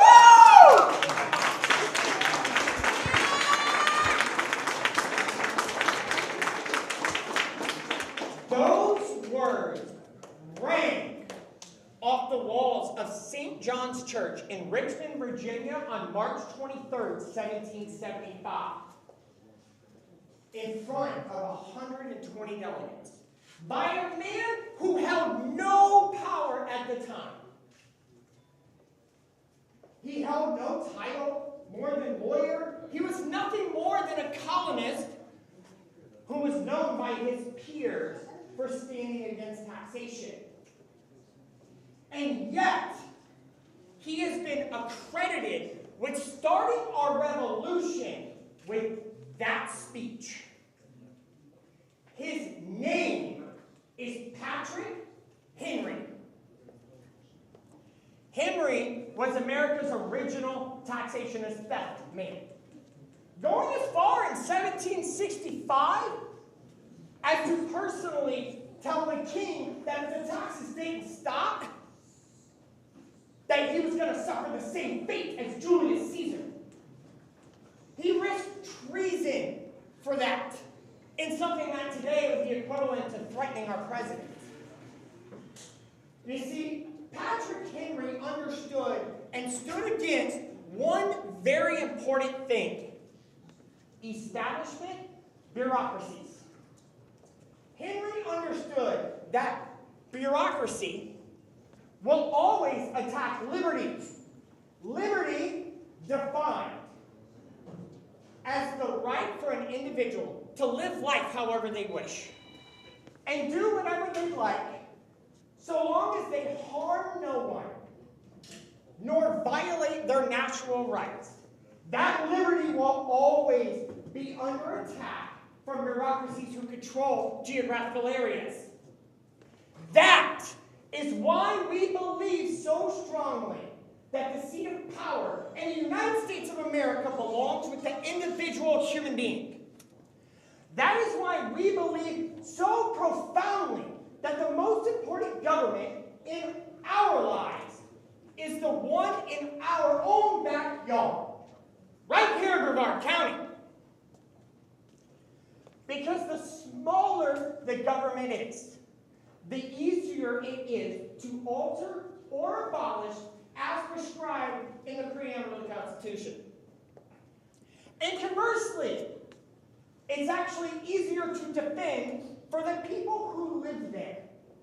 It is a lot harder for anyone in the world to take down 20,000 self-sufficient and independent cities than it is to take down one federal government or 50 states.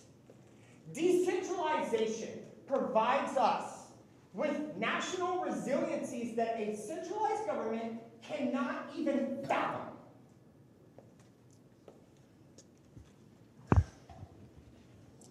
We're fast approaching the 250-year mark of Henry's speech at St. John's. And the time has come again for the voices of persuasive men and women to be heard. The time has come again for us to go into our government halls and get loud. The time has come again to pick up the torch. So who here will get loud with me? Woo! Woo! Who here in the forthcoming year will go into their government and get loud? Now, who wants to see a plan for what we're going to do in the next election cycle?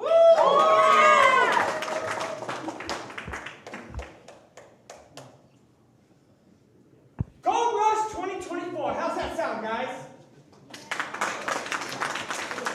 All right. Why did I pick these words? Why did I pick the words Gold Rush instead of Gold Wave?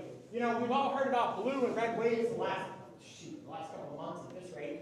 But why did I pick the word rush? Because a gold rush is defined differently, right? A gold rush is not defined by the number of people who find gold, okay? A gold rush is defined by a mass migration of people to a specific area looking for gold. You see, and while only a very small percentage of them might actually find gold, a gold rush changes things, okay? It changes economics of an area. It changes government of an area. It changes culture of an area. Without question, if you look in the 1800s of the United States history, gold rushes changed entire areas. So, in 2024, we are going to have a gold rush to the balance. Does that sound exciting to me, guys? Woo! Yeah! Here's where it gets real fun. You see, I'm not talking about a gold rush to the voting booth. I'm not talking about a gold rush to the ballot boxes. No. We're going to have a gold rush to get on the ballots. We're going to put up so many libertarian candidates that we gold rush the ballots and become larger than the other two. What does this do? This does quite a few things, actually. First of all, if we gold rush the ballots, when we gold rush the ballot, it strikes fear into the hearts of any establishment that exists in that area. In this case, it's Brevard County, right? Because any establishment that knows they have to face more than one libertarian in every single race in the county instantly is scared. It's awesome, right? Woo! Woo! Second of all, it actually helps reduce the money that the other parties have, okay? Because whether we know it or not, their money, the funding for the major parties, it's finite. And it will run out. The more people we run and the more positions we run them in, the more spread out their money has, right? They have the ability to run their strongest two partisan races they have. But do they have enough to run every race in Brevard against us? I don't think they do. So we can help drive the money for the other parties into the ground that much faster. Woo! Woo! Yeah, I like that. All right.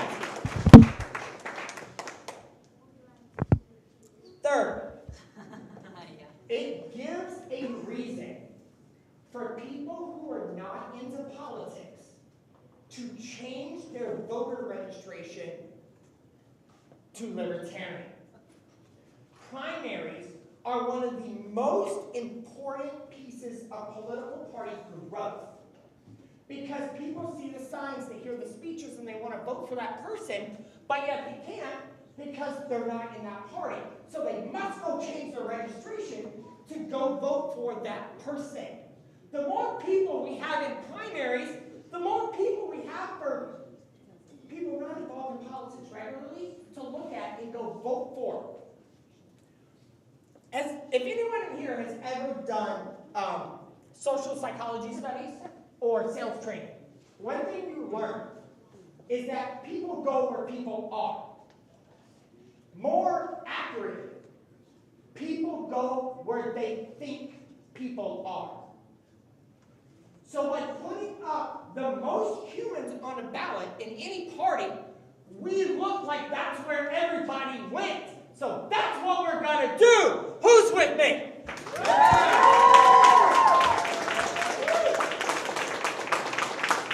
I know it's tough now. Everyone's like, wow, where are we getting all these candidates from? Man, that's 75 to 100 candidates. All right. Well, that's why I'm here tonight. And this is where the big ass comes in. I want everybody to look at the back of the room. I took the time to compile a list of every single position Brevard County has to offer in 2024, and some of those races are in 2023 coming up. And set enough spaces for primaries in every position that we have coming. I'm here tonight to reach out to every single one of you, because I understand that everyone here is here to defend their liberty and their neighbor's liberty. But I also understand that everyone here wants to do something more. They don't think we're doing enough quite yet. We're on the right path, but we're not there. This is the difference. And I know that some of you love to be in the background. That's where you're comfortable. And I love you for that. But I'm asking you to get uncomfortable. I'm asking every Brevard County Libertarian in this room tonight to write your name on that board next to a position you think needs fought for. I'm asking every Republican in this room, every Democrat, and every registered voter who doesn't have a party alignment to go see Mr. Ty over here at our table, stand and become a Libertarian, and then walk over there and pick a position to fight for. Because the time has come for us to stand up as a group and fight back. The more people we have on the ballot, the bigger the party becomes. All right? So tonight, I want everyone here to do that. I want you to go look at that. I want you to pick a race, write your name. And all my state level Libertarians who drove in today, I love you guys. I want you to go write down on that piece of paper over there what state level race you're going to run for in 2 years. You see, because we're taking back our liberty in this city, in this county, because our death would be too good for them. Thank you.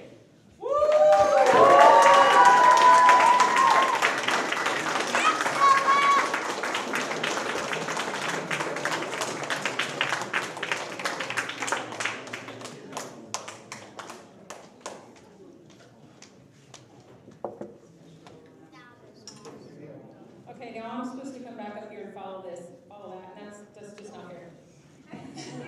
Not fair at all. All right, so now that Nathan has brought the fire, he's lit the torch, and he is waving around quite dramatically because he can speak, he can share liberty. He has that passion that is unmistakable. We are almost there. We're almost there where you can hear Spike. But first, again, I want to tell you about our auction. Because this event and our auction and our brand new merch store, those help us do what we're doing here tonight. Those help us to be able to reach Libertarians here in Brevard County. So we have wine baskets with chocolate. This is Cooper's Hot Grateful White Blend and Cooper's Hot Grateful Red Blend, and white chocolate orange and dark chocolate orange. So you can have your wine, you can have your chocolate. We another basket here that's Cooper's Hot Scarletto, which is a bruschetta style sparkling red, and French vanilla rolled wafers and chocolate bars. We have wine and chocolates here donated by Embrace. Okay, so We have let me turn that down. Okay. While we have a little bit of time while they're doing the housekeeping and stuff, let's do a quick update. Marco Rubio has been declared the winner in Florida, but more importantly, what is going to act as a guide for how the rest of tonight is going to go, Ana Luna has been declared the winner in Florida District 13. That is the important race because that is a very bellwether county. That is a very bellwether county, and they typically predict how the presidential is going to go. That they predict how everything is going to happen. So having let me turn your mic up. Having Ana Luna win that race means that Republicans are going to win in more races than what many people probably thought. So we have Florida will be blue event. I mean, event maybe.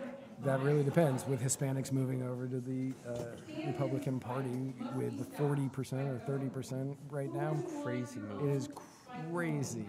And that's going to be the difference maker on whether or not Florida or Texas ever become blue. Greg Abbott has taken the lead in Texas. Expected. With I still think too many people like their AR-15s in Texas for Beto to have a chance. Yeah. I'm surprised he's got the votes that he does already. I mean, despite it's mostly all Dallas. Early. It's all Dallas. Yeah, It's all going to be Dallas, and it's going to be El Paso and Austin. Everywhere else is going to go for Greg Abbott. Let's see. Let's do a little housekeeping. So in the governor's races, you just covered real quick. You just covered like the Hispanic vote moving to the right. Yes. This is not just the Hispanics, and this is what's crazy. Like what's blowing my mind is just how many demographics are moving to the right recently, and I think that this is really indicative of people are noticing that like we support Democrats, and then the Democrats come into office, and it's just like, yeah, all the big promises that they made, you know, we already kind of touched on this. The big promises they made, they fail on, and they don't have anything, right? Looking at the Joe Biden and like him having control of both the House and the Senate because of only 51 to 50, they didn't do anything for this entire time. No. So people are going to start transitioning away. And I think people are going to get let down. I'm seeing, and I often talk about like the pendulum swing of election to election, and how like the pendulum is swinging more violently every time for so many people. I'm wondering if in the next 20 years we're still going to have a nation at the end of this. If we're still going to have a what? A nation at the end of this, you know, because this people are realizing the insanity of this whole system. And they're realizing it's not changing; it's only getting worse every single time because there's no cohesive thoughts. There's nothing there of substance on either side. It's like, yeah, you find one or two bites of good, but at the end of the day, there's nothing better about our lives, despite it being Republican or Democrat in control. Right. Yeah, and that is. Should we show Spike or should we continue talking? Who's Spike? I don't know. All right, we're going to let you guys watch Spike's speech, and then we will be back. Currently running for office, or is running in 2023. Who's currently running right now for a race? Give these folks a round of applause. I'll give them a round of applause too, because he's the second candidate. And also, I have to make a side note. I think it is incredible that Muddied Waters Media is here. Just a little over 4 years ago, my friend there and co-host and partner in Muddied Waters Media, Matt Wright, reached out to me and asked if I would like to, I don't know, be on a podcast or something like that. And to see it come to all of this is incredible. So really glad that they're here. Both Jason and Jordan in their speeches mentioned the loneliness of running for office as a libertarian and the feeling of being alone when you're running on your principles amongst people who are running just to win. And we'll say do whatever it takes to win. But I'd like to tell you something that maybe you can hold on to in those moments of loneliness, because you're never truly alone thanks to the NSA. You always, anytime that you feel like you're in this alone, all you got to do is just pull out your phone or your computer or your TV that has a webcam on, or really any internet capable device, and just say hi to your agent, and you know that someone's pretty close to you. So, thank you. I think that this election has concerned me because, for the most part, most of these races, it has been, a locked race between the Republicans and Democrats. I'm really it's not looking good. I'm really starting to think one of them might win this thing. And that's the problem, right? That's why we're here.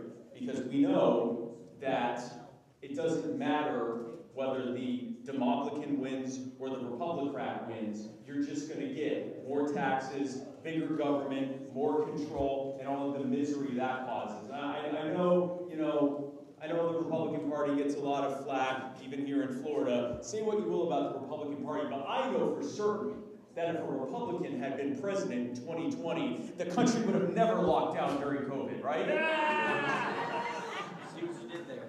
Yeah. So, all that to say, the reason that we are here is because we know there has to be an alternative. And the reason that I wanted to have you who are running for office raise your hands is because in many cases, you were the only alternative that was being presented. Sometimes to only one of the party candidates, and sometimes to both of the party candidates. You were the only alternative to the status quo that got us in this mess to begin with. So thank you for doing that.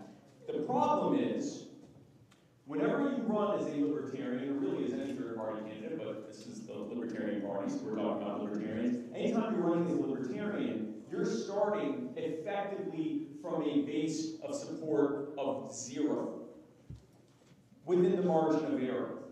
Republicans and Democrats, a Democrat running in the reddest state imaginable still has a base of support of 10, 15, maybe 20%. Same thing for a Republican running in the most blue of districts. They at least have double-digit support, 10, 15, 20%. And in fact, in the races that you see where only a Democrat is running or only a Republican is running, it's because the opposing party candidate knows that they don't have that built-in 10, 15, 20%, so they don't even bother.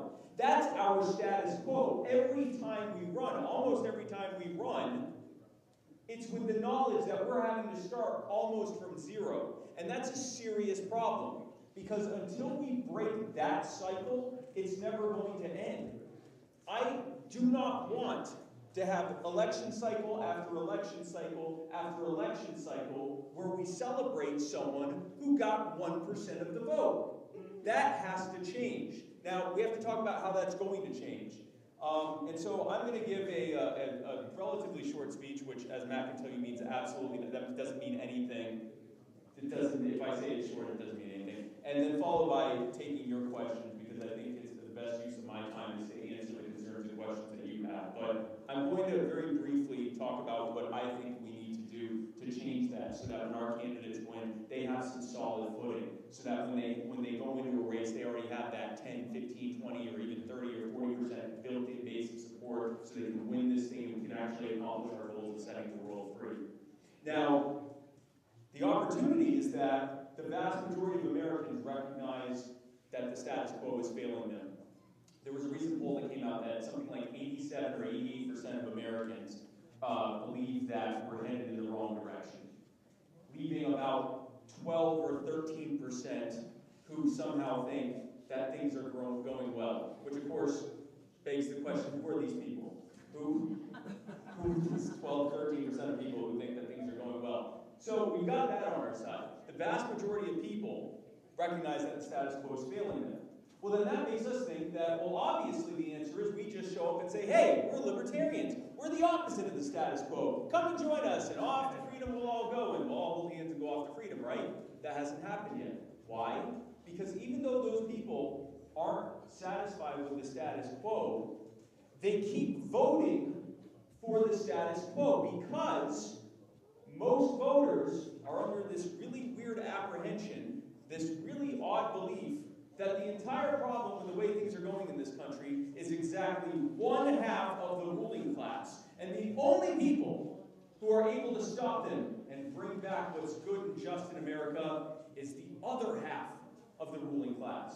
And as foolish as that sounds, the vast majority of people believe that. Now, the reason the vast majority of people believe that is because they don't know about an alternative. The reason that the vast majority of people think that freedom, or too much freedom, is causing problems is because they haven't heard the alternative to what they're hearing from government and corporate media. And the answer to how to solve that, the fact that they don't understand that, is very simple. We have to make fun of them, we have to call them out for being wrong, and we have to make memes on the internet about how stupid they are. Yes! Thank you, thank you, thank you. No, please stop talking about that. If that's the best clap I get in this whole thing, I'm concerned. But as frustrating as that is, and as many of you do run meme pages where you do that, thank you for your service in doing that, that's not how we're going to bring them in. We're going to bring them in by showing them something different, by showing them the alternative. We have a weird uphill battle, this paradoxical thing that in order to win for office, we have to show them that our way works. But we often believe that in order to show them that our way works, we have to win for office. You can see the paradox, the problem here. But I would argue that that's actually not necessary. We don't have to do that to show them that our way works. What we have to do is work on building a culture of liberty. Right now, what we have is a culture of dependence, a culture of reliance, a culture of disempowerment. We have a culture filled with people who think that they're just some small cog in a machine. They couldn't possibly do for themselves what their betters in government could do for them. And if they can just put the right people in charge, then everything will be fine and they won't have to worry about anything. They actually believe that. It doesn't matter how many times they vote and it fails, they're going to keep believing that because they think that the party they're voting for is the one that's going to do it. And that when they do get into power and don't do any of that, it's because of that dastardly other party keeping them from doing it. And they're going to go through this cycle after cycle after cycle until we show them an alternative. Now, how do we... If someone clap very briefly, and I don't want to stop. I won't ask you to clap. I'm not sure that I will not ask you to clap, but if you clap, I certainly don't let me stop you. There are many ways we can do that. One of our speakers talked about agorism, counter-economics, building ideas and solutions outside of government, and that definitely works because that's what the blockchain is. The blockchain and cryptocurrency came out of the absolute devastation to people's lives that happened in 2007 and 2008 with the bailouts and the TARP bailouts and the robbing of hundreds of billions of dollars of taxpayer dollars from people who just got soaked in the stock market and their housing values and handed off to the richest people in this country. Now, of course, we hear that now and think hundreds of billions, that's nothing. We just gave away tens of trillions in this last bailout. But that was enough to lead some people to say, you know what, we're not going to wait for an alternative, we're going to build our own. And so someone who may never know, who went by a pseudonym, Satoshi Nakamoto, created the Bitcoin white paper. And what sounded like a joke has now become the single most valuable single-issue currency that's ever existed. So we can do that through agorism, through counter-economics, and through building of new systems. Another way we can do it is by showing people what the alternative is to statism. That's something that I've been doing with You Are the Power. And without going into a whole diatribe about that, Jason actually covered that very briefly. One of the causes we've been taking on when he talked about Gastonia, North Carolina. And he talked about what happened to Joshua Rohr and what's happening to Pastor Moses and the homeless shelter there. And the thing is, what he was talking about that happened in Gastonia, North Carolina, that wasn't the first time that had happened there. The city government and the police have been running roughshod over the people there for decades. And they thought they were going to get away with it until an organization called You Are the Power found out about it. Now, You Are the Power is an organization that I launched officially earlier this year, but we actually started it as a proof of concept last year. And what we do is we find issues like that, issues where people are being hurt and harmed and neglected by their local governments, and we help them to organize. We drive attention to it, we get local media attention, we get social media attention for it, and then we use that to create an initiative to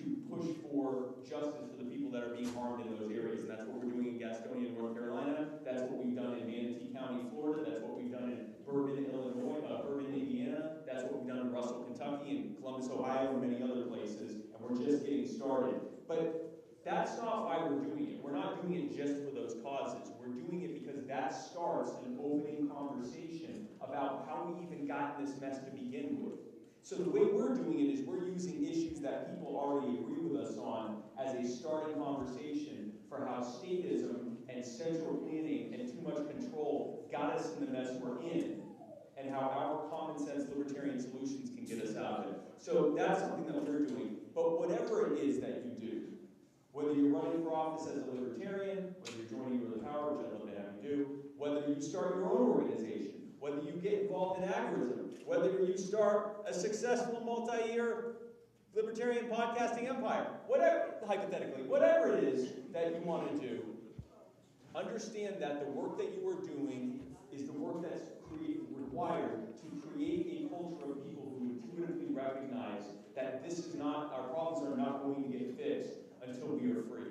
We're not going to get out of this until we take the power back. And so with that, I will open the floor to any questions you have, but from the bottom of my heart, thank you for being here. Thank you for being a compatriot in this fight for freedom, and let's keep fighting until we get the freedom that we demand. Thank you.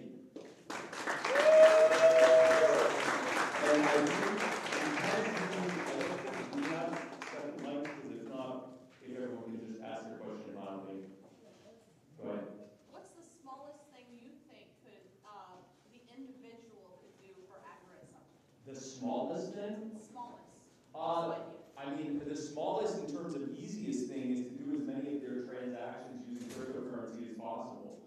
That would probably be the single most impactful, but still relatively small thing that they can do is to, because anytime that you're not using state fiat and instead you're using a free market form of currency, you're that much outside of the economic system. And I'm sure there are many other things. Another small thing that you can do that, I guess, is a form of counter-economics or agorism is, and Jason touched on this briefly, is feeding someone at a park. That apparently is a massive act of felony invasion of authority there. So there are many small things like that, but that was the first one that came to mind, so I hope that answers your question. Go ahead.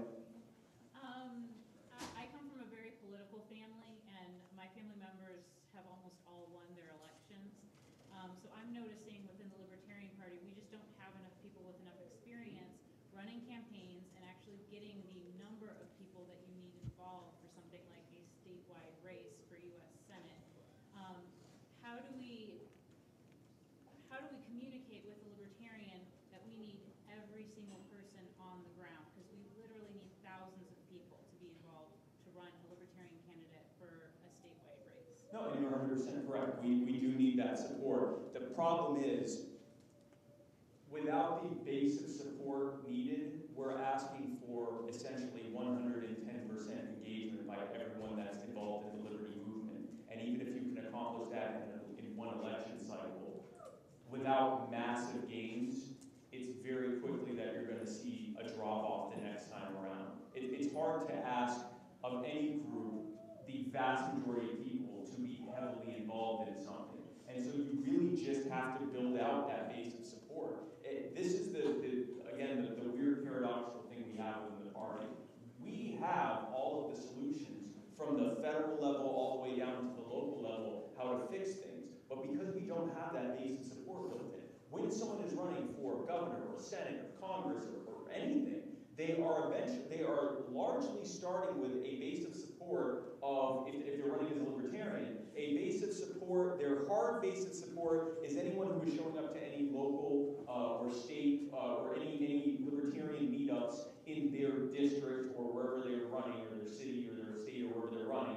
That's their hard base of support, which is measured in the hundreds, and in some states in the dozens. And then their, soft base of support is anyone who's registered as a libertarian. And that's just simply not enough to be able to be able to effectively win these larger races. It could be effectively enough to win some of the more local races, but again, the reason that we have a much higher rate of people winning local races, and in fact, Jim Turney, where's Jim? The light's here. Jim? Right here. Yeah, Jim, right here. Jim, talk about a libertarian success story.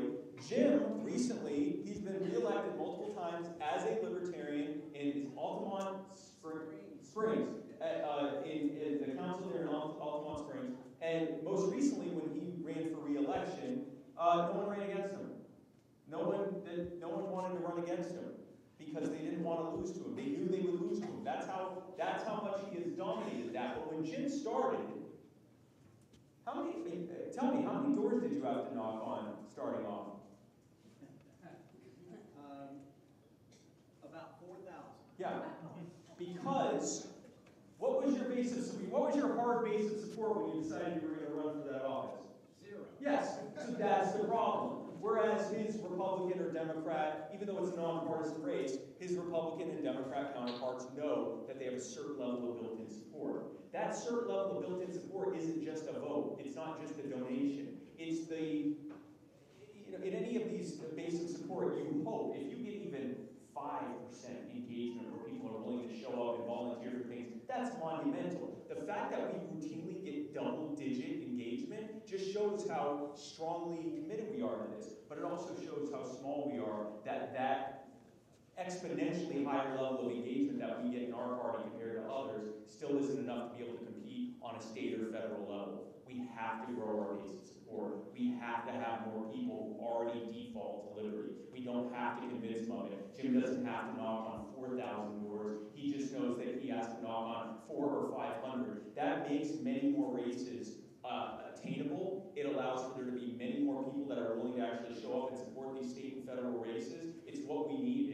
We really have to build from the bottom up. Any of these attempts to try to say, well, first we got to do this or first we got to do that, the first thing we have to do, or what needs to be there in order to be able to effectively do anything else, is to have that base of support. That's why I'm doing what I'm doing with You Are the Powers. I realized that long before we're going to get the electoral gains we wanted, for much further upstream of that, we have to get the cultural gains that we can give people that already want our ideas, no matter who's running for it. So, anyone else? Hi. Okay, one more. Okay, so let's say that someone wants to run for U.S. Congress, because I've had 4 people approach me and ask me if I'll be their campaign manager for 24. Okay. So I'm looking at a U.S. Congress race. I'm looking at on the Democrat side in that area of Florida, they've raised typically at least $300,000 to run. The Republican side is raising right now between $400,000 and $500,000 to run, and they need X number of door knockers, right? So the only thing I'm kind of thinking is that maybe we need to spend next year, we all need to go out and buy some new walking shoes, and we need to start knocking on the doors of every single one of these registered libertarians. Is there another way to reach them that's effective? Like, I know a lot of libertarians love podcasts, but I am not a libertarian who listens to podcasts, and I'm highly involved, so how do we find people like me? Like, that's what I want to find. I want to find those people who will do it. Do I need to knock on the 2,500 doors that are in the Orlando area that are registered libertarians? That might be a way to do it, or through some combination. Yeah, I come from a sales and marketing background. We talk about touches. The more touches you can have on someone, and they have to be light touches, you don't want to turn them off, the better. So if some combination of door knocking, phone call, email, any way that you're able to actually reach them, that you have a way of contacting them. If all you have is the address, then door knocking may be the best way. But any way that you can already reach that's what you call the soft level of support, is the people that are like registered libertarians. They're the people that have already made, they actually went to a DMV or wherever it is you register in this state and said, this is the party that I most identify with for whatever reason. So that's a decent base of support built in. So door knocking, I mean, depending on what of their information you actually have, however you can reach out to them, it's going to be better than nothing. And that's the work that's going to have to happen. We're going to have to rely a lot more heavily on that softer base of support to get the much higher proportion of engagement than the other 2 parties need, both because we have smaller number of people and less money to work with. So, I mean, that would certainly be a way to do it. Anyone? There's got to be someone. Hey, how are you doing? I have a question. Sure. My wife said I wasn't allowed to ask one. And my daughter was egging me on. Okay. One of the things that has always amazed me personally as I'm trying to figure out what this Libertarian Party is about, and my son is trying to drag me kicking and screaming into the country on it.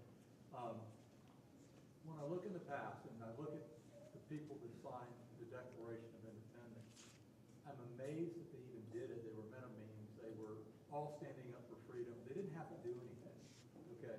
So it seems like they're so far away from where we are today. I mean, they went out and they put it all on the line.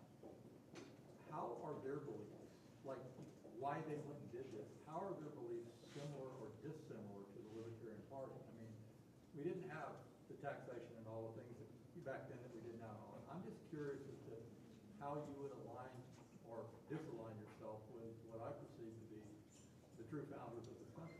Right, so that's an excellent question. So because the individual beliefs of the various founders was far broader than we often talk about, there was a lot more disagreement than we often talk about now. We often talk about them like they were a monolith, the founders, as though there wasn't a massive amount of disagreement after the agreement that we needed to declare independence, and if we had to fight, we had to fight. After that, very quickly broke into their various factions. I wouldn't necessarily get so much into what we disagree with because it depends on the individual founder that we're talking about. But when it comes to where the common thread is, I would say it's that a total dissatisfaction with the status quo and a commitment to do whatever it takes to continue fighting for freedom. Now, obviously, they were willing to take that fight further than any of us could advocate for without risking jail time. Because they actually not only risked jail time, but they risked treason charges. They risked being executed for making that declaration, and certainly then for backing it up militarily.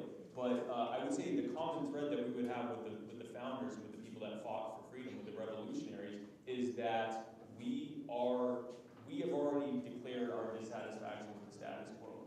We are not going to go along with the way things are going, and we recognize where we're going to end up if we continue to allow this thing to go down the path that it's going, and we're willing to fight and create what it takes to be able to do that. I often tell people, another thing that we have in common with the founders is that when they started, they were a relatively small group of people as well. I tell a lot of people when they're in rooms like this that, if you feel like you're outnumbered, think about how outnumbered the founders were, or how outnumbered many of the people were who have fought for freedom around the world. The people that started the uprising that led to the Magna Carta and things like that, they started with groups of people that could fit in 2 or 3 of these chairs and ended up creating revolutions. So I would say those are the common threads that we have, are complete dissatisfaction with the way things are going, and a commitment to do whatever it takes to take this country back and to fight for our freedoms and to take the power and the freedom and money that's been stolen from us, put it back in the hands of the people where it always belonged. Thank you.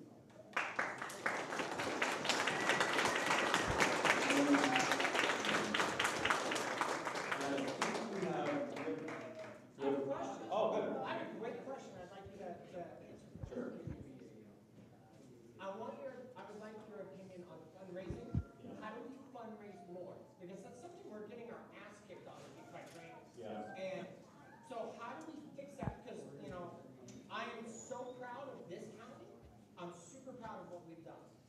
But we're still marginal. So how do we upgrade this to the next level? I think that you are probably doing, from a tactics standpoint, everything that could be done, or even more than I would have thought could be done. You're falling into the brick wall of strategy, which is that some people aren't going to give more than they're already giving until they see some tangible results, which is why what I'm encouraging people, especially local affiliates, to do is exactly what you got over there, is identify local county races and get people in there and focus resources on winning. Because it's a lot easier for you to sell, from a strategy fundraising standpoint, it's a lot easier for you to sell this party, and when I'm saying this party, I mean your local affiliate. Sell your local affiliate, sell the state affiliate, and sell the party, and your candidates, when you can say, we took in this much money last year, and we won this many races. And as a result of that win, here are the gains that were made. Not just someone won a race, but then they got in and did this. Even if what this is this was the one reliable vote against every bad thing that happened in that city council or that county council or whatever else. And if only there were 3 people, I know it's not in this county, but there are 3 people that are, or 2 of whom are over there, that are running for city council. If they get in, then that's going to be something that Duval County is going to be able to say, look, we had someone running for city council and 1 or 2 or all 3 of them got guarantee you that if they win, their fundraising is going to go through the roof compared to what it is now. And I would say the same thing to you. From a tactics standpoint, and seeing what you guys have done with this event, the Gold Gala and everything else, I think you guys are hitting on all cylinders from a tactics standpoint. You're at the brick wall of when you can show some more results. A lot of people are like, I don't know, it's great what they're doing, but I want to see some real bigger. That's when that can really open the floodgates. So what I would say is it's great. Have people running in every race. Like you said, there's something to be said about looking and saying, well, there's libertarians in all these races. But focus on finding the races that have the best shots of winning and hyper-focus your attention and your resources and leverage people like me in the party, leverage people like Muddied Waters Media in the party, leverage your state and national party, and get as much attention on those candidates as possible, because when they win, that works, all, what does they say, a rising tide waters all plants? It's all boats. It also waters all plants, but that's actually a quotable quote. But having those wins not only helps your county affiliate, but it helps the state affiliate and to some extent the national affiliate as well. So I would say from a strategy standpoint, focus on those races, get those wins in there, and it changes. There are so many people that are either on the fence about giving it all or on the fence about giving big. That would be a lot more off the fence if they could see a lot more wins. That would definitely be what I would say on that. And I think, do I have time for one more question? Hi, person. Hi, Jason Lyon, first-time caller. What would you say is the most important thing for somebody when they're trying to sell the message of liberty? What is the best way for people to reach out? Because, we talk about reaching out to other party members, people who are signed to libertarians. There's so much from your speech. There's so many people that are willing and ready for a difference, for a change. What is the best way that you've seen to reach out to those people, to connect with them, and to make a difference? Well, thank you for that. And the thing that I've seen that's most effective is reaching them on what they care about. Libertarians, we often talk to people about what our concerns are. And sometimes our concerns align with other people's concerns. We've made a lot of headway once we started really making ourselves clear to be the party that was against the COVID regime. And that has resonated with a lot of people. And we have resonated with a lot of people as being the anti-war party. And we've resonated with a lot of people on being the anti-war on drugs party. So there are times when what we care about aligns with what other people care about, even if it's only for a very brief moment in time and we're able to make gains from that. What if we did that all the time? What if we were always focused on what other people were concerned about, maybe even at the individual level, and we met them where they were on those issues, talked with them from their concern, and then talked to them about how our libertarian solutions can fix that. That's what I'm doing with You Are the Power. I know that's what you do with your show, and that's what many other people that are running are doing with their runs, and what many other activists are doing as well. But it works well because instead of, when you go to someone with what you care about and your new ideas that sound completely foreign to them, you are inviting their cognitive defenses to go up, and you're fighting an uphill battle if there is even a battle to fight there. If instead you meet them where they are and empathize with their concerns and talk to them about solutions to the things they care about, you definitely come a lot further. So I would say, especially from a single, person-to-person type of activism standpoint, meeting people where they are is where it's at. It's what You Are the Power is about, is meeting people where they are. So thank you for that. And Yeah, so that kind of brought in a question that I had in my head, kind of when it comes to campaigning. And I've never run for office or anything like that, but advertising and targeted advertisement.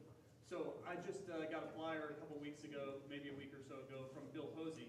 And I felt like it was so targeted towards me being registered as a libertarian because all the bullet points on there were very libertarian leaning. So I was wondering if the LP had any tools that could help identify what soft spots certain people might have if it comes to knocking door to door. So all right, this person's registered Republican, hit on these topics. This person's registered Democrat, hit on these topics, and you kind of can find a chicken over that way. Right, so I don't know that there's anything that currently exists right now, but I do know that there. We have this in our county. Okay. Yes. I'm sorry. No, good, no. But yeah, You have the answer. We have the disc with all the information we're talking about, and we do use it. Okay. But yeah, I guess the way to process that. The state gives that out monthly. Yes. The state gives this requested the state will give it out monthly. It's a bunch of flat files. Oh, I use it for work, so I know. But decoding it and understanding it takes a minute, and we figure out how to do that. So yes, we do have it. There you go. Yeah, it exists. They have it ready. Just ask them about it. Like I have the secret server database on my desktop that I go and load things to. If you want, give me what I got. Awesome. No, thank you guys for telling me that. Yeah, so reach out to them because they have that information. And with that, I think that was all the time left. Am I correct on that? Yeah, yes. So, what was, did you want to do something? Yes. So now, we are going to talk about the auction. Thank you. And so we have, okay.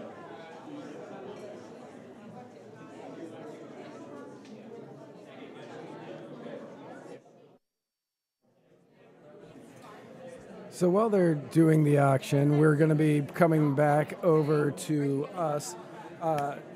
Currently in the Senate, North Dakota, South Dakota, Kansas, Oklahoma, Arkansas, Indiana, Kentucky, Alabama, Florida, and South Carolina have all been called for the GOP, while Vermont, Connecticut, Maryland, New York, Illinois have been called for the Democrats.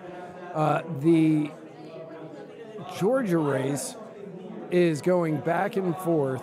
Herschel Walker had a slight lead not long ago, and he is now back behind again by roughly 4 percentage points, but there's still a long way to go. And the question is whether or not Herschel Walker is going to get to his 50%, or either one, Herschel Walker or Raphael Warnock, are going to get to 50%, because if not, they are not going to be able to have, they're not going to have a winner, and they will have to go to a runoff December 8th.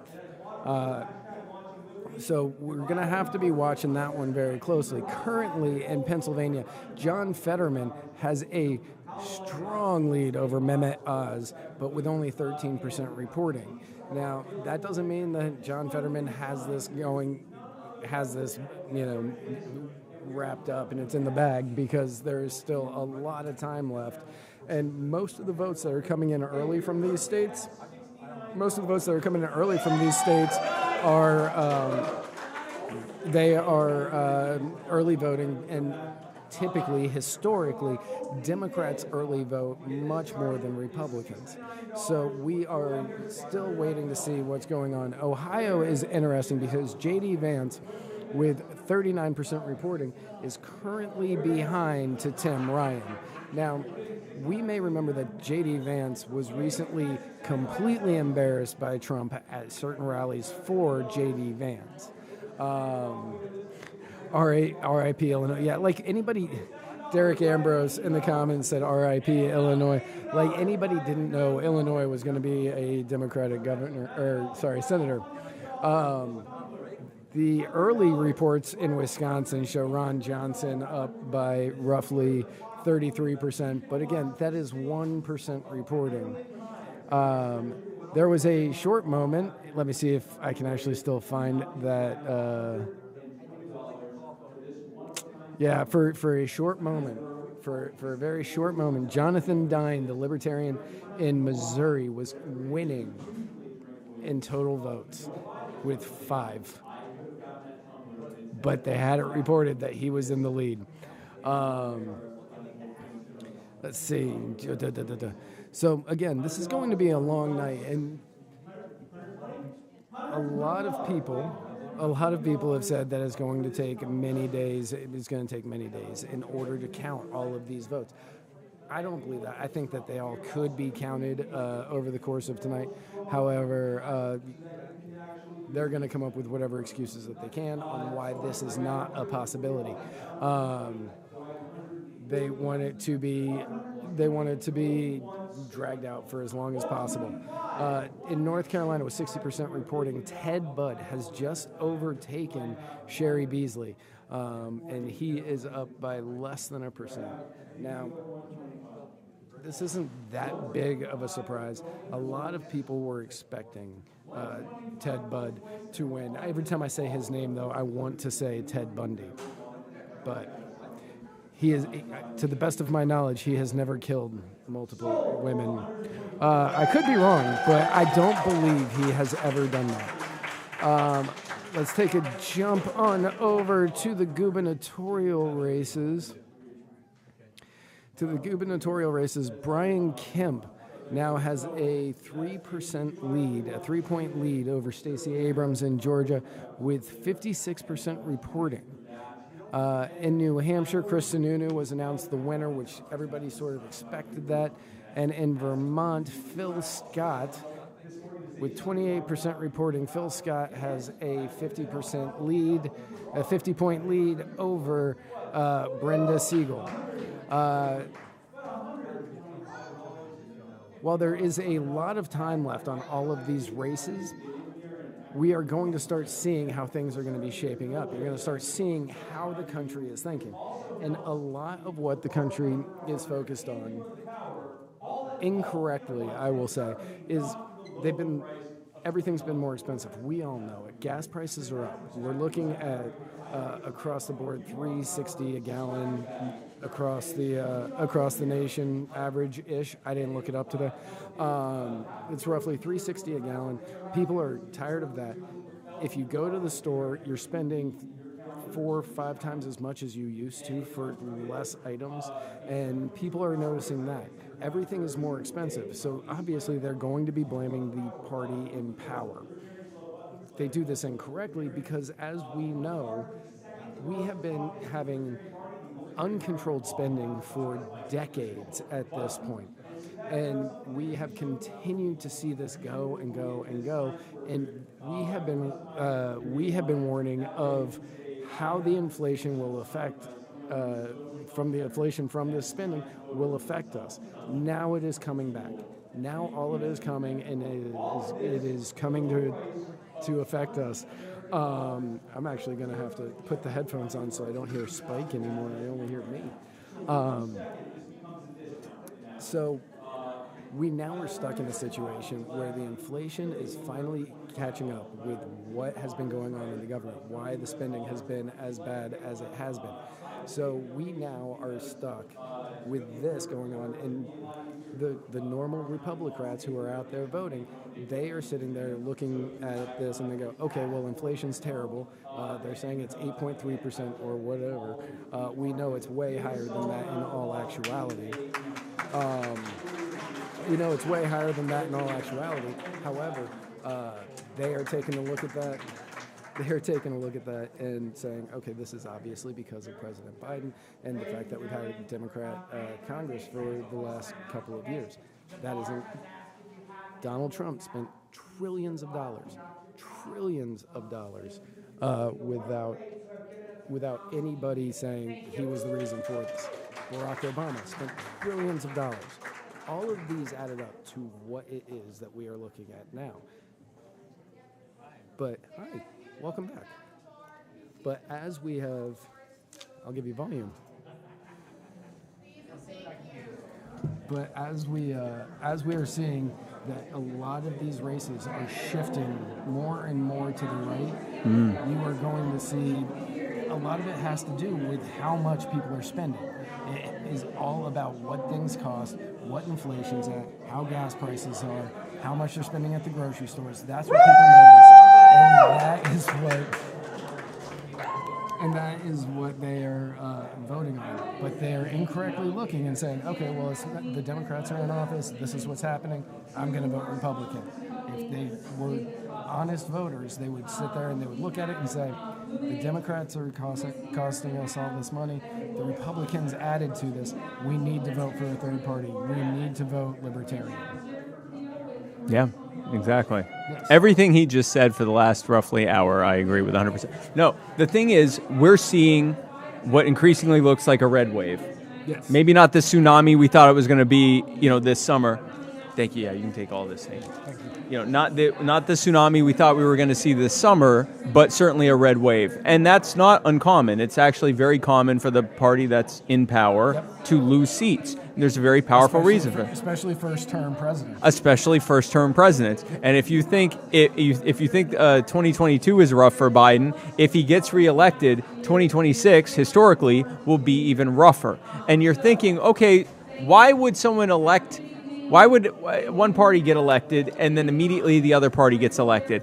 Because everyone is frustrated with the status quo, and they're saying, well, Republicans screwed me over. That really sucked. I'm voting Democrat. Well, those Democrats really screwed me over. I'm voting Republican. Well, those Republicans, boy, howdy, did they screw me over. I'm voting Democrat. And you've got your, party loyalists on the sides who, no Democrat can do anything wrong or no Republican can do anything wrong. But the people in the middle just keep bouncing back and forth because they're getting screwed by the status quo. And that speaks to the lack of an alternative.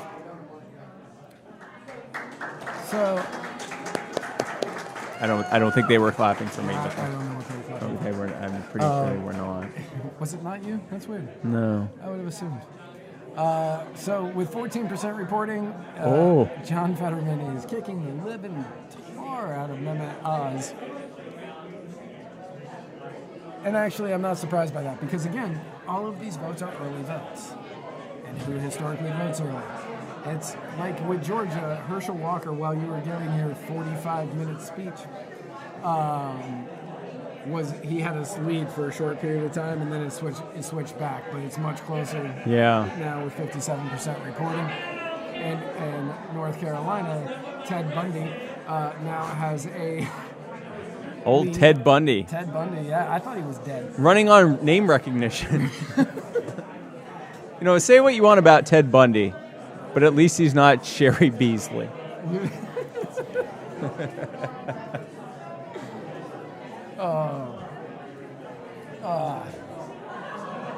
So in Ohio, J.D. Vance still fighting for his life after Trump completely embarrassed him multiple times on stage. Because Trump, he's a man that's going to go out there and fight for his party and not at all do anything that could possibly ruin the chances of the Republicans winning. Like in December of 2020 when he told Georgia voters the whole thing was rigged. And that they shouldn't go out and vote. And that's how Raphael Warnock got into the Senate. And then in 2020, I think 2021, but for the 2022 race, Trump endorses Herschel Walker, ensuring he gets the nomination. And if Raphael Warnock gets reelected, it will be because of that. It will be 100% because of that. Raphael Warnock now can thank 3 electoral wins for Senate on Donald Trump. Okay, so Derek Ambrose, who I'm assuming is in Missouri, has stated that Amendment 3 legalized marijuana is currently ahead of 52.7%, which is great. That's great. My question for you, Derek, and maybe you can answer me in the comments here, do you need 60% in Missouri for an amendment to pass? Because that's a huge difference maker when you have, it's only 7% of the vote. But keep an eye on that because at one point Florida looked like they were going to have something similar, but we had 58% of the vote and you needed 60. So make sure that you're keeping an eye on that when you're looking at it. So far, Spike, there have not been that many surprises. Like the surprise of Fetterman over Oz this early by that amount, by 240,000 votes, is actually a little shocking. But with only 16% in, that's mostly early votes, right? It's gonna be early votes. Yeah, and there's a thing right now among a lot of especially older Republicans who are saying, don't do the early and absentee voting, vote in person because that's counted differently. I know because I saw 2,000 mules or whatever they say. Right. And so you get this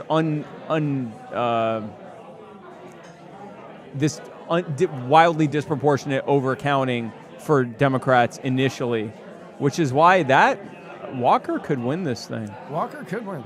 Either one of those could win this thing. What I think is more likely is that neither one gets 50%. Yeah. And Chase Oliver, yeah. who is currently at 1.7, depending on where you're looking, 2%, 1.7. He could be the spoiler that makes it where neither one of them gets the 2%, and he'll beat that spread. He will beat the spread, and they will have to go to a runoff, and then it's going to be who shows up that time. Yeah. Like it was in 20... Is that 2021? What, with Shane Hazel? Yeah. No, it was 2020. It was 2020, but was the runoff in 2021? December, right? Was it in December? My phone died, so I don't know. I thought it was in January of 2021. It might have been. It might have been. I don't remember off the top of my head. Yeah, I can't remember now. But, yeah, no, it could very well be that Chase forces a revote, which when it's that close, it's a good thing. Let the voters really decide what it is they want. And it also gives voters a chance, because then they'll know the balance of the existing balance of the Senate. Yeah, it was January 5th of 2021.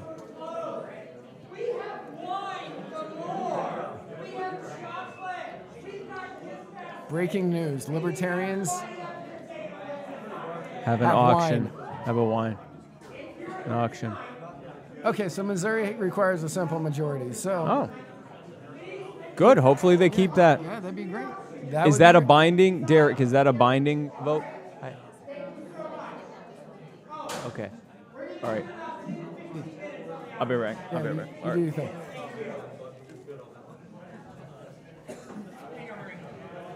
Got to break the law really quickly because that's what I do, because this is not allowed in here.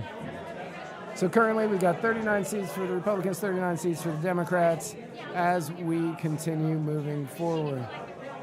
In gubernatorial news,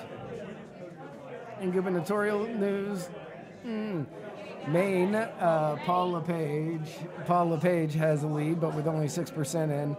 Brian Kemp continues moving forward with 63, and this isn't that shocking. Stacey Abrams went around for the last 4 years saying that she did not believe the election, and then went and said that you can't be an election denier, you should never be an election denier. So a lot of people are looking at her in a sort of hypocritical fashion. So Brian Kemp having a lead on Stacey Abrams at this point is not surprising at all. And I honestly think his lead is just going to get bigger. In Florida, which is basically 94% counted, Ron DeSantis has a 19-point lead, which is double what I thought it was going to be. Hector Roos got in 0.25%. He's pulling from that vote, but they won't say his name. Fox News is talking about the Georgia race and definitely talking about the Libertarian. The Libertarian lady states that Fox News is talking about the Georgia race and definitely talking about the Libertarian that is pulling from that vote, but they won't say his name. Libertarian lady, are they talking about the Brian Kemp, or are they talking about the Herschel Walker, Raphael Warnock?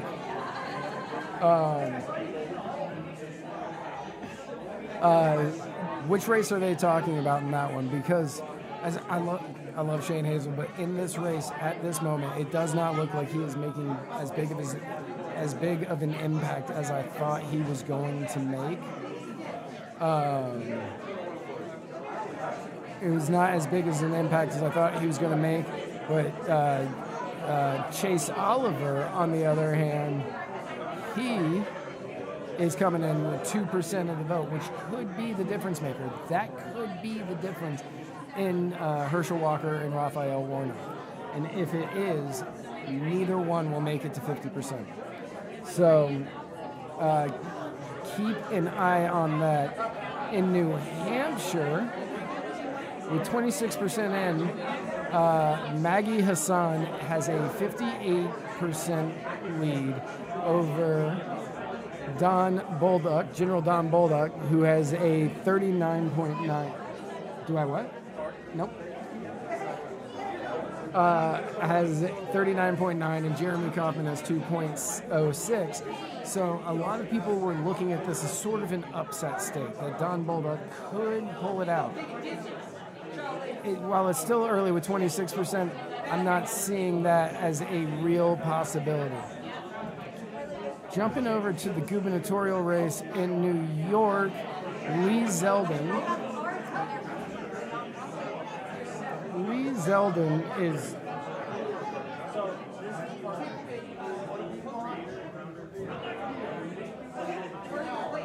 down by roughly 3 million votes.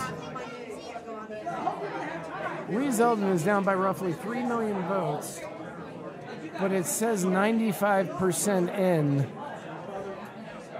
and they haven't called it for Kathy Hochul yet. So if those numbers are accurate, I would say that that's pretty much over.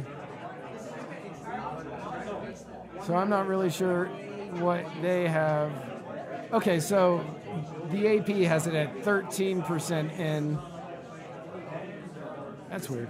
The AP has it at 13% in, and Decision Desk has it at 95, with a difference of multiple million.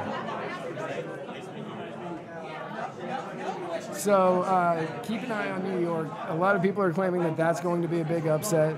That's going to be a big upset, and that Lee Zeldin is going to pull that out. Not sure if that's a thing. Josh Shapiro in Pennsylvania has a massive lead over Douglas Masterson, and that was an easy one. Josh Shapiro should win this easily. Masterson is a terrible candidate by the GOP that was backed by Trump, and they put him up just for the sake of Trump wanted him in there. But Josh Shapiro should win Pennsylvania relatively easily in the gubernatorial race. Completely. Yes. Totally here for that whole thing. Yeah. Welcome back, Jason. Hey.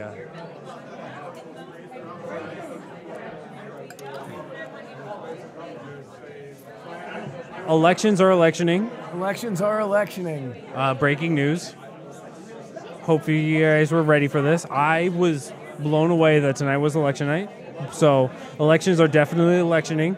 Candidates are candidating, and voters are voting. So we are on course for an election night. You know, it's going to be.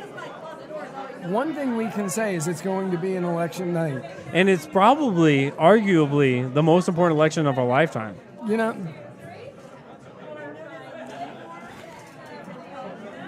before I get into that, I just want to say the real winners is everybody that's at Island Root Kava Bar. Where is it? There it is. Island Root Kava Bar. Island Root. If you were at Island Root Kava Bar, you are having a great night. You are having a great night. As opposed to, let's just pick Val Demings in Florida.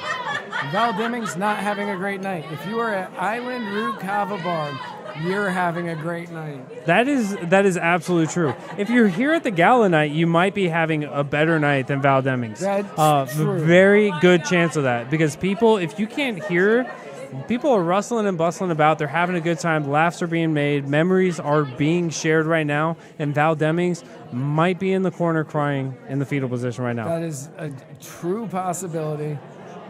That is a true possibility. Chase must have made a jump because Warnock's almost under 50%.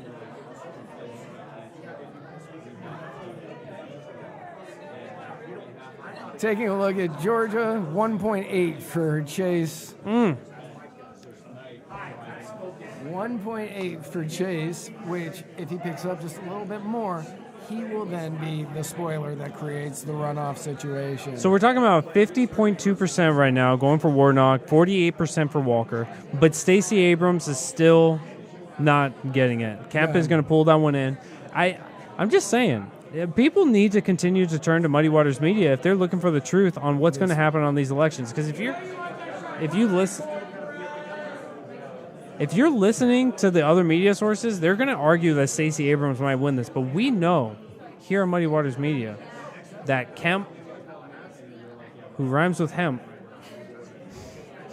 is not a fan of it.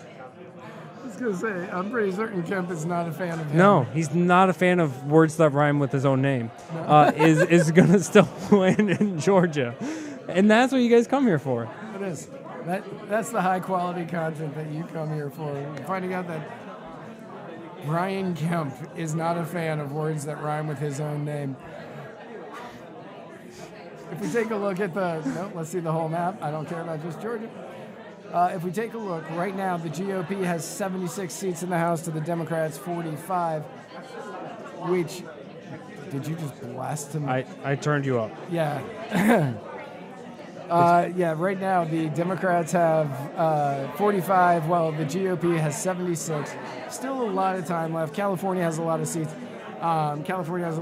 So do Oregon and Washington, that are all going to be up. It is the House. But if this continues, we are going to be looking at a 230-ish for the Republicans. 230 or so for the Republicans. I got you. Oh, that's weird. Why is that? I got you, Joni.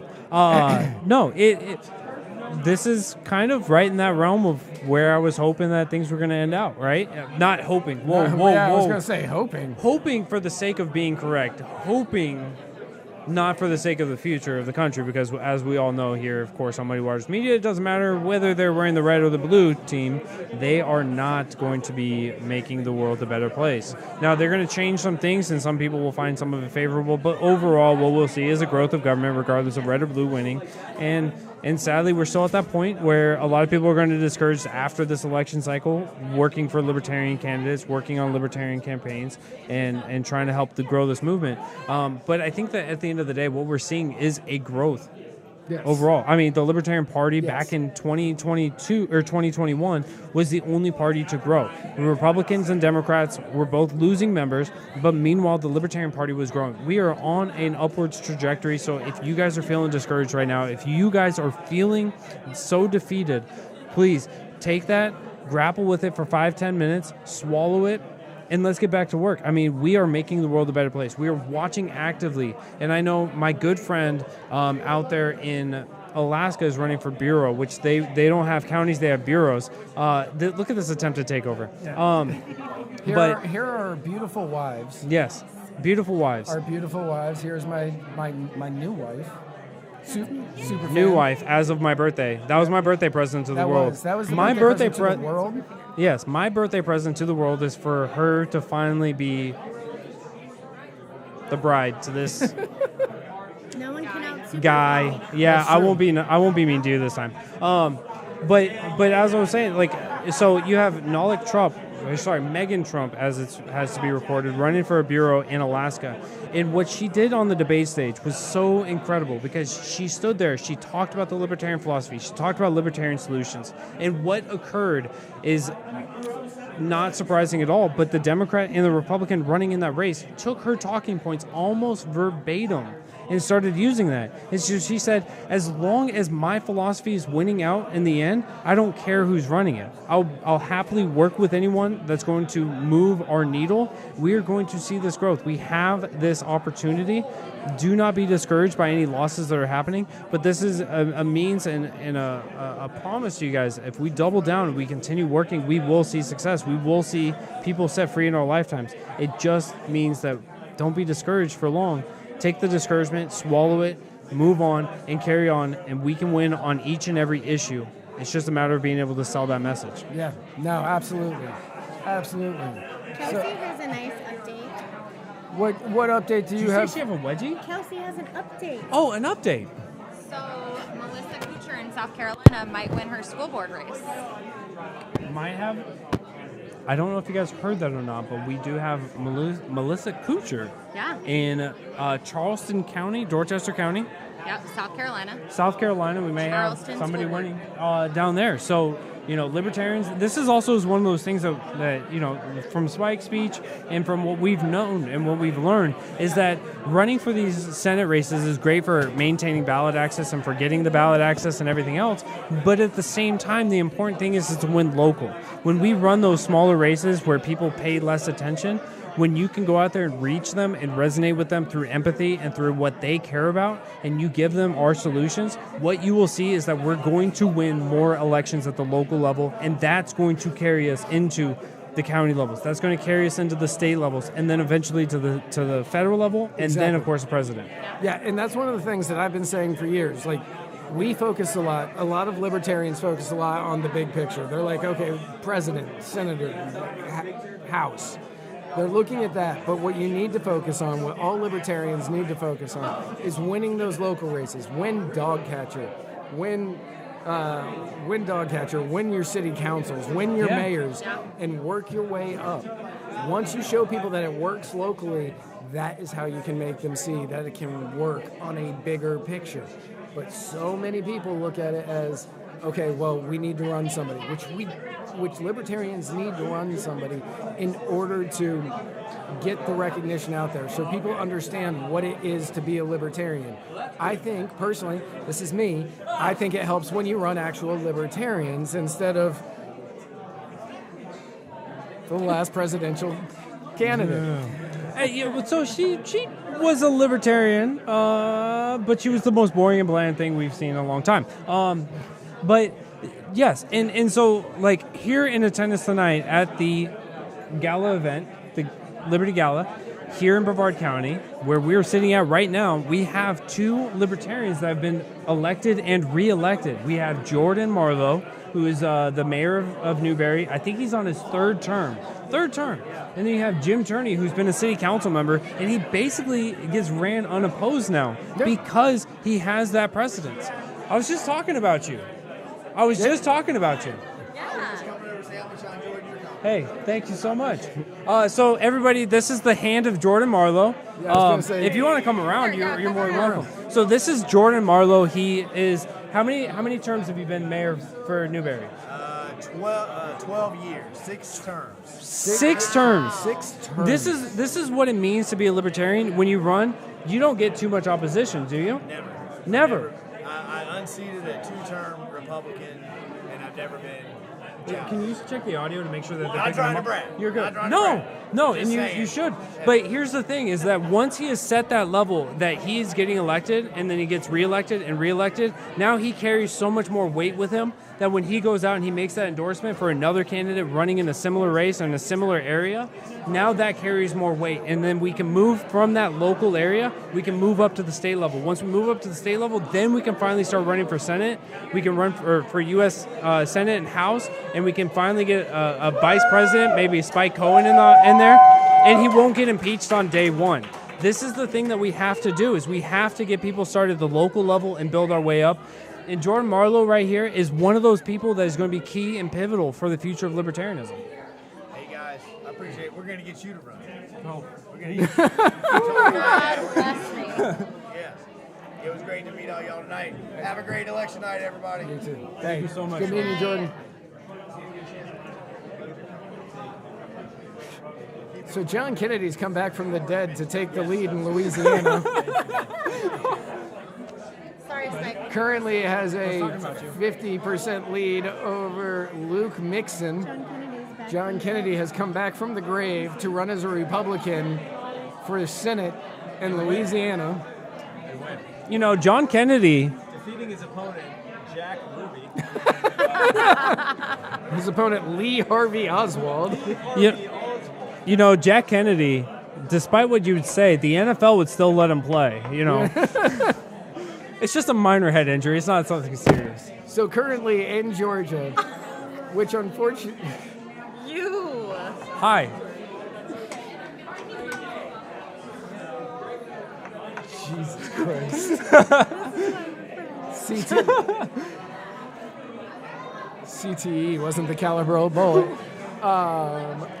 It was just a one-time hit, right? He'll be fine. Once you get double tapped, then we could talk about taking him out for a while longer. But the NFL is still trying to recruit him.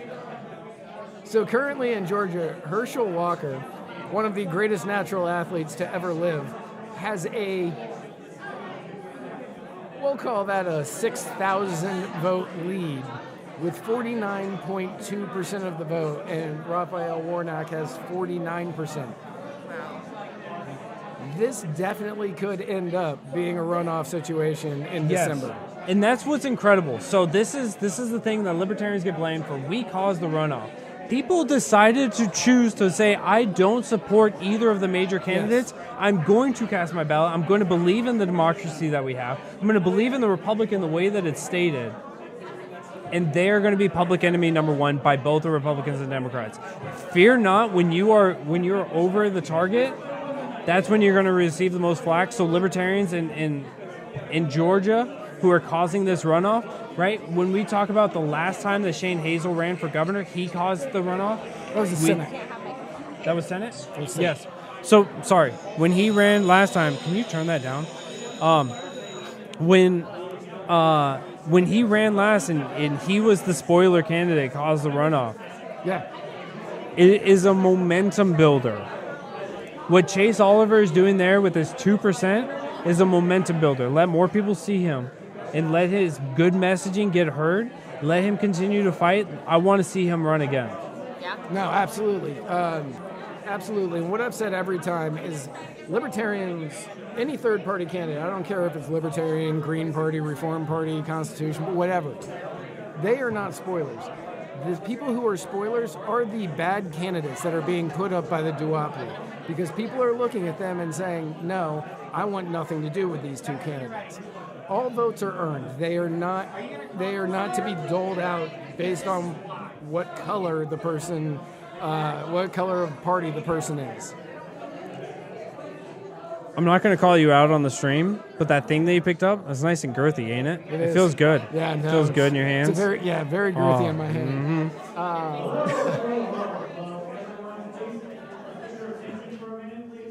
Uh-oh. What's that? Yeah. Look at that. So I can't show you on stream because it's so... Because we'll get kicked off of so many different platforms. That probably looked super long. So, unfortunately,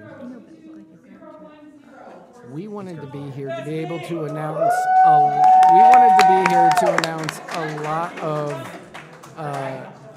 a lot more of the winners tonight, but we have to leave this room at 10 o'clock.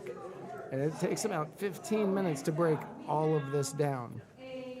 So good luck. We are going to have to end this stream. Keep watching.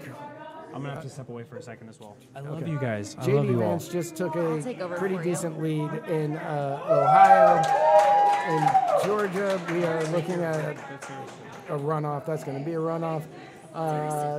Brian Kemp is going to win. John Kennedy, I'm going to say John Kennedy might win. So before we go, ladies of Muddied Waters, is there anything you would like to say? There's a lot that we have to say. All right. We have so many thoughts. Knock yourself out. You have the floor. So Sarah, there's a lot of talk about takeover being a permanent part of Muddied Waters. It has come up before. You're going to have to talk way louder than that, both of you. So, the takeover team being a permanent part of Muddied Waters, we're getting a lot of love in the comments. Yeah. So I feel like this may or may not have to stick. We might have to make it a permanent thing. And Sarah and I have some very awesome plans for 2023 that you'll have to keep a lookout for. Oh yeah, we've got some fantastic plans, and I think you guys are going to end up seeing a lot more of us. Yes. Look. And also, going back to Matt and Jason's lovely talk about starting from the bottom up in libertarian strategy, that is something that we are working both very hard for on multiple campaigns. I'm very proud of my candidates that I've been working on campaigns for this year, and I'm really, really excited to see what we can accomplish in 24. You are so talented that it is no surprise. You have helped make every campaign that you've been part of so much more fantastic. So you're the best. Aw, look at those comments. Matt and Jason just got way hotter. Soon it'll be the husbands of Muddied Waters. Right. It'll be the other way around. They'll be the husbands of Muddied Waters, and we'll take over as the Sarah's main husband characters. and Kelsey's husband. I like how that sounds. I like it. We might have to have merch. We'll have our own merch. We will. We will sell the heck out of that merch. Yes. Should we hint at anything we might be doing next year? Or keep it a surprise? Let's keep it a surprise, Let's but we'll keep it a just say surprise. that there's some business plans. Super fan Matt Wright. Not What top a fan mood. Jason. Not top fan Jason Lyon and super fan Matt Wright. That's amazing. I love it. All right. Well, you missed. There's been some updates. Look at this. You see that? Oh, thank you. All right. I think we're good. Who? Okay. I think we're good. I love it. Thank you guys all for letting us crash Muddied Waters today. Matt and Jason just got way hotter. You're welcome. We both got way hotter when we married these women. Yeah. It's a level up. So that is going to be it for this stream because I've got to break all this down in 10 minutes. So Have fun. So it's a lot like my normal show. That's great.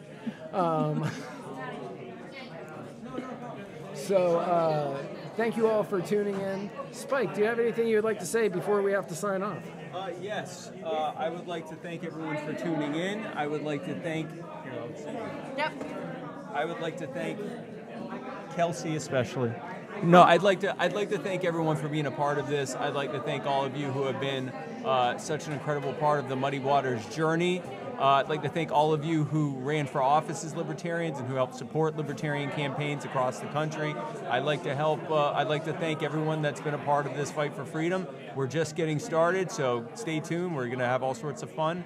And I now have to hit the road because all of the flights in Florida have been canceled for the next 36, 48 hours. So We have a hurricane coming. We drove into a hurricane. So That's true. yes. Yeah, everybody. We all did. kind of flew and drove into we a all hurricane. Came to a hurricane. So thank you all so much. Have a fantastic weekend. Next week, tune in on Tuesday. And we'll see them in Ohio. Next week, tune in on Tuesday for a brand new episode of the Muddied Waters of Freedom with me. And not Spike. And not Spike. Special guest, It's not me. Spike. Just kidding. Special guest Alex Snicker will be coming. Yeah, he's going to be Oh, I coming in the love studio. So tune in then. It's going to be a great time. And until then, oh wait, I'm not used to this because you usually Where say, we're going, we don't need roads.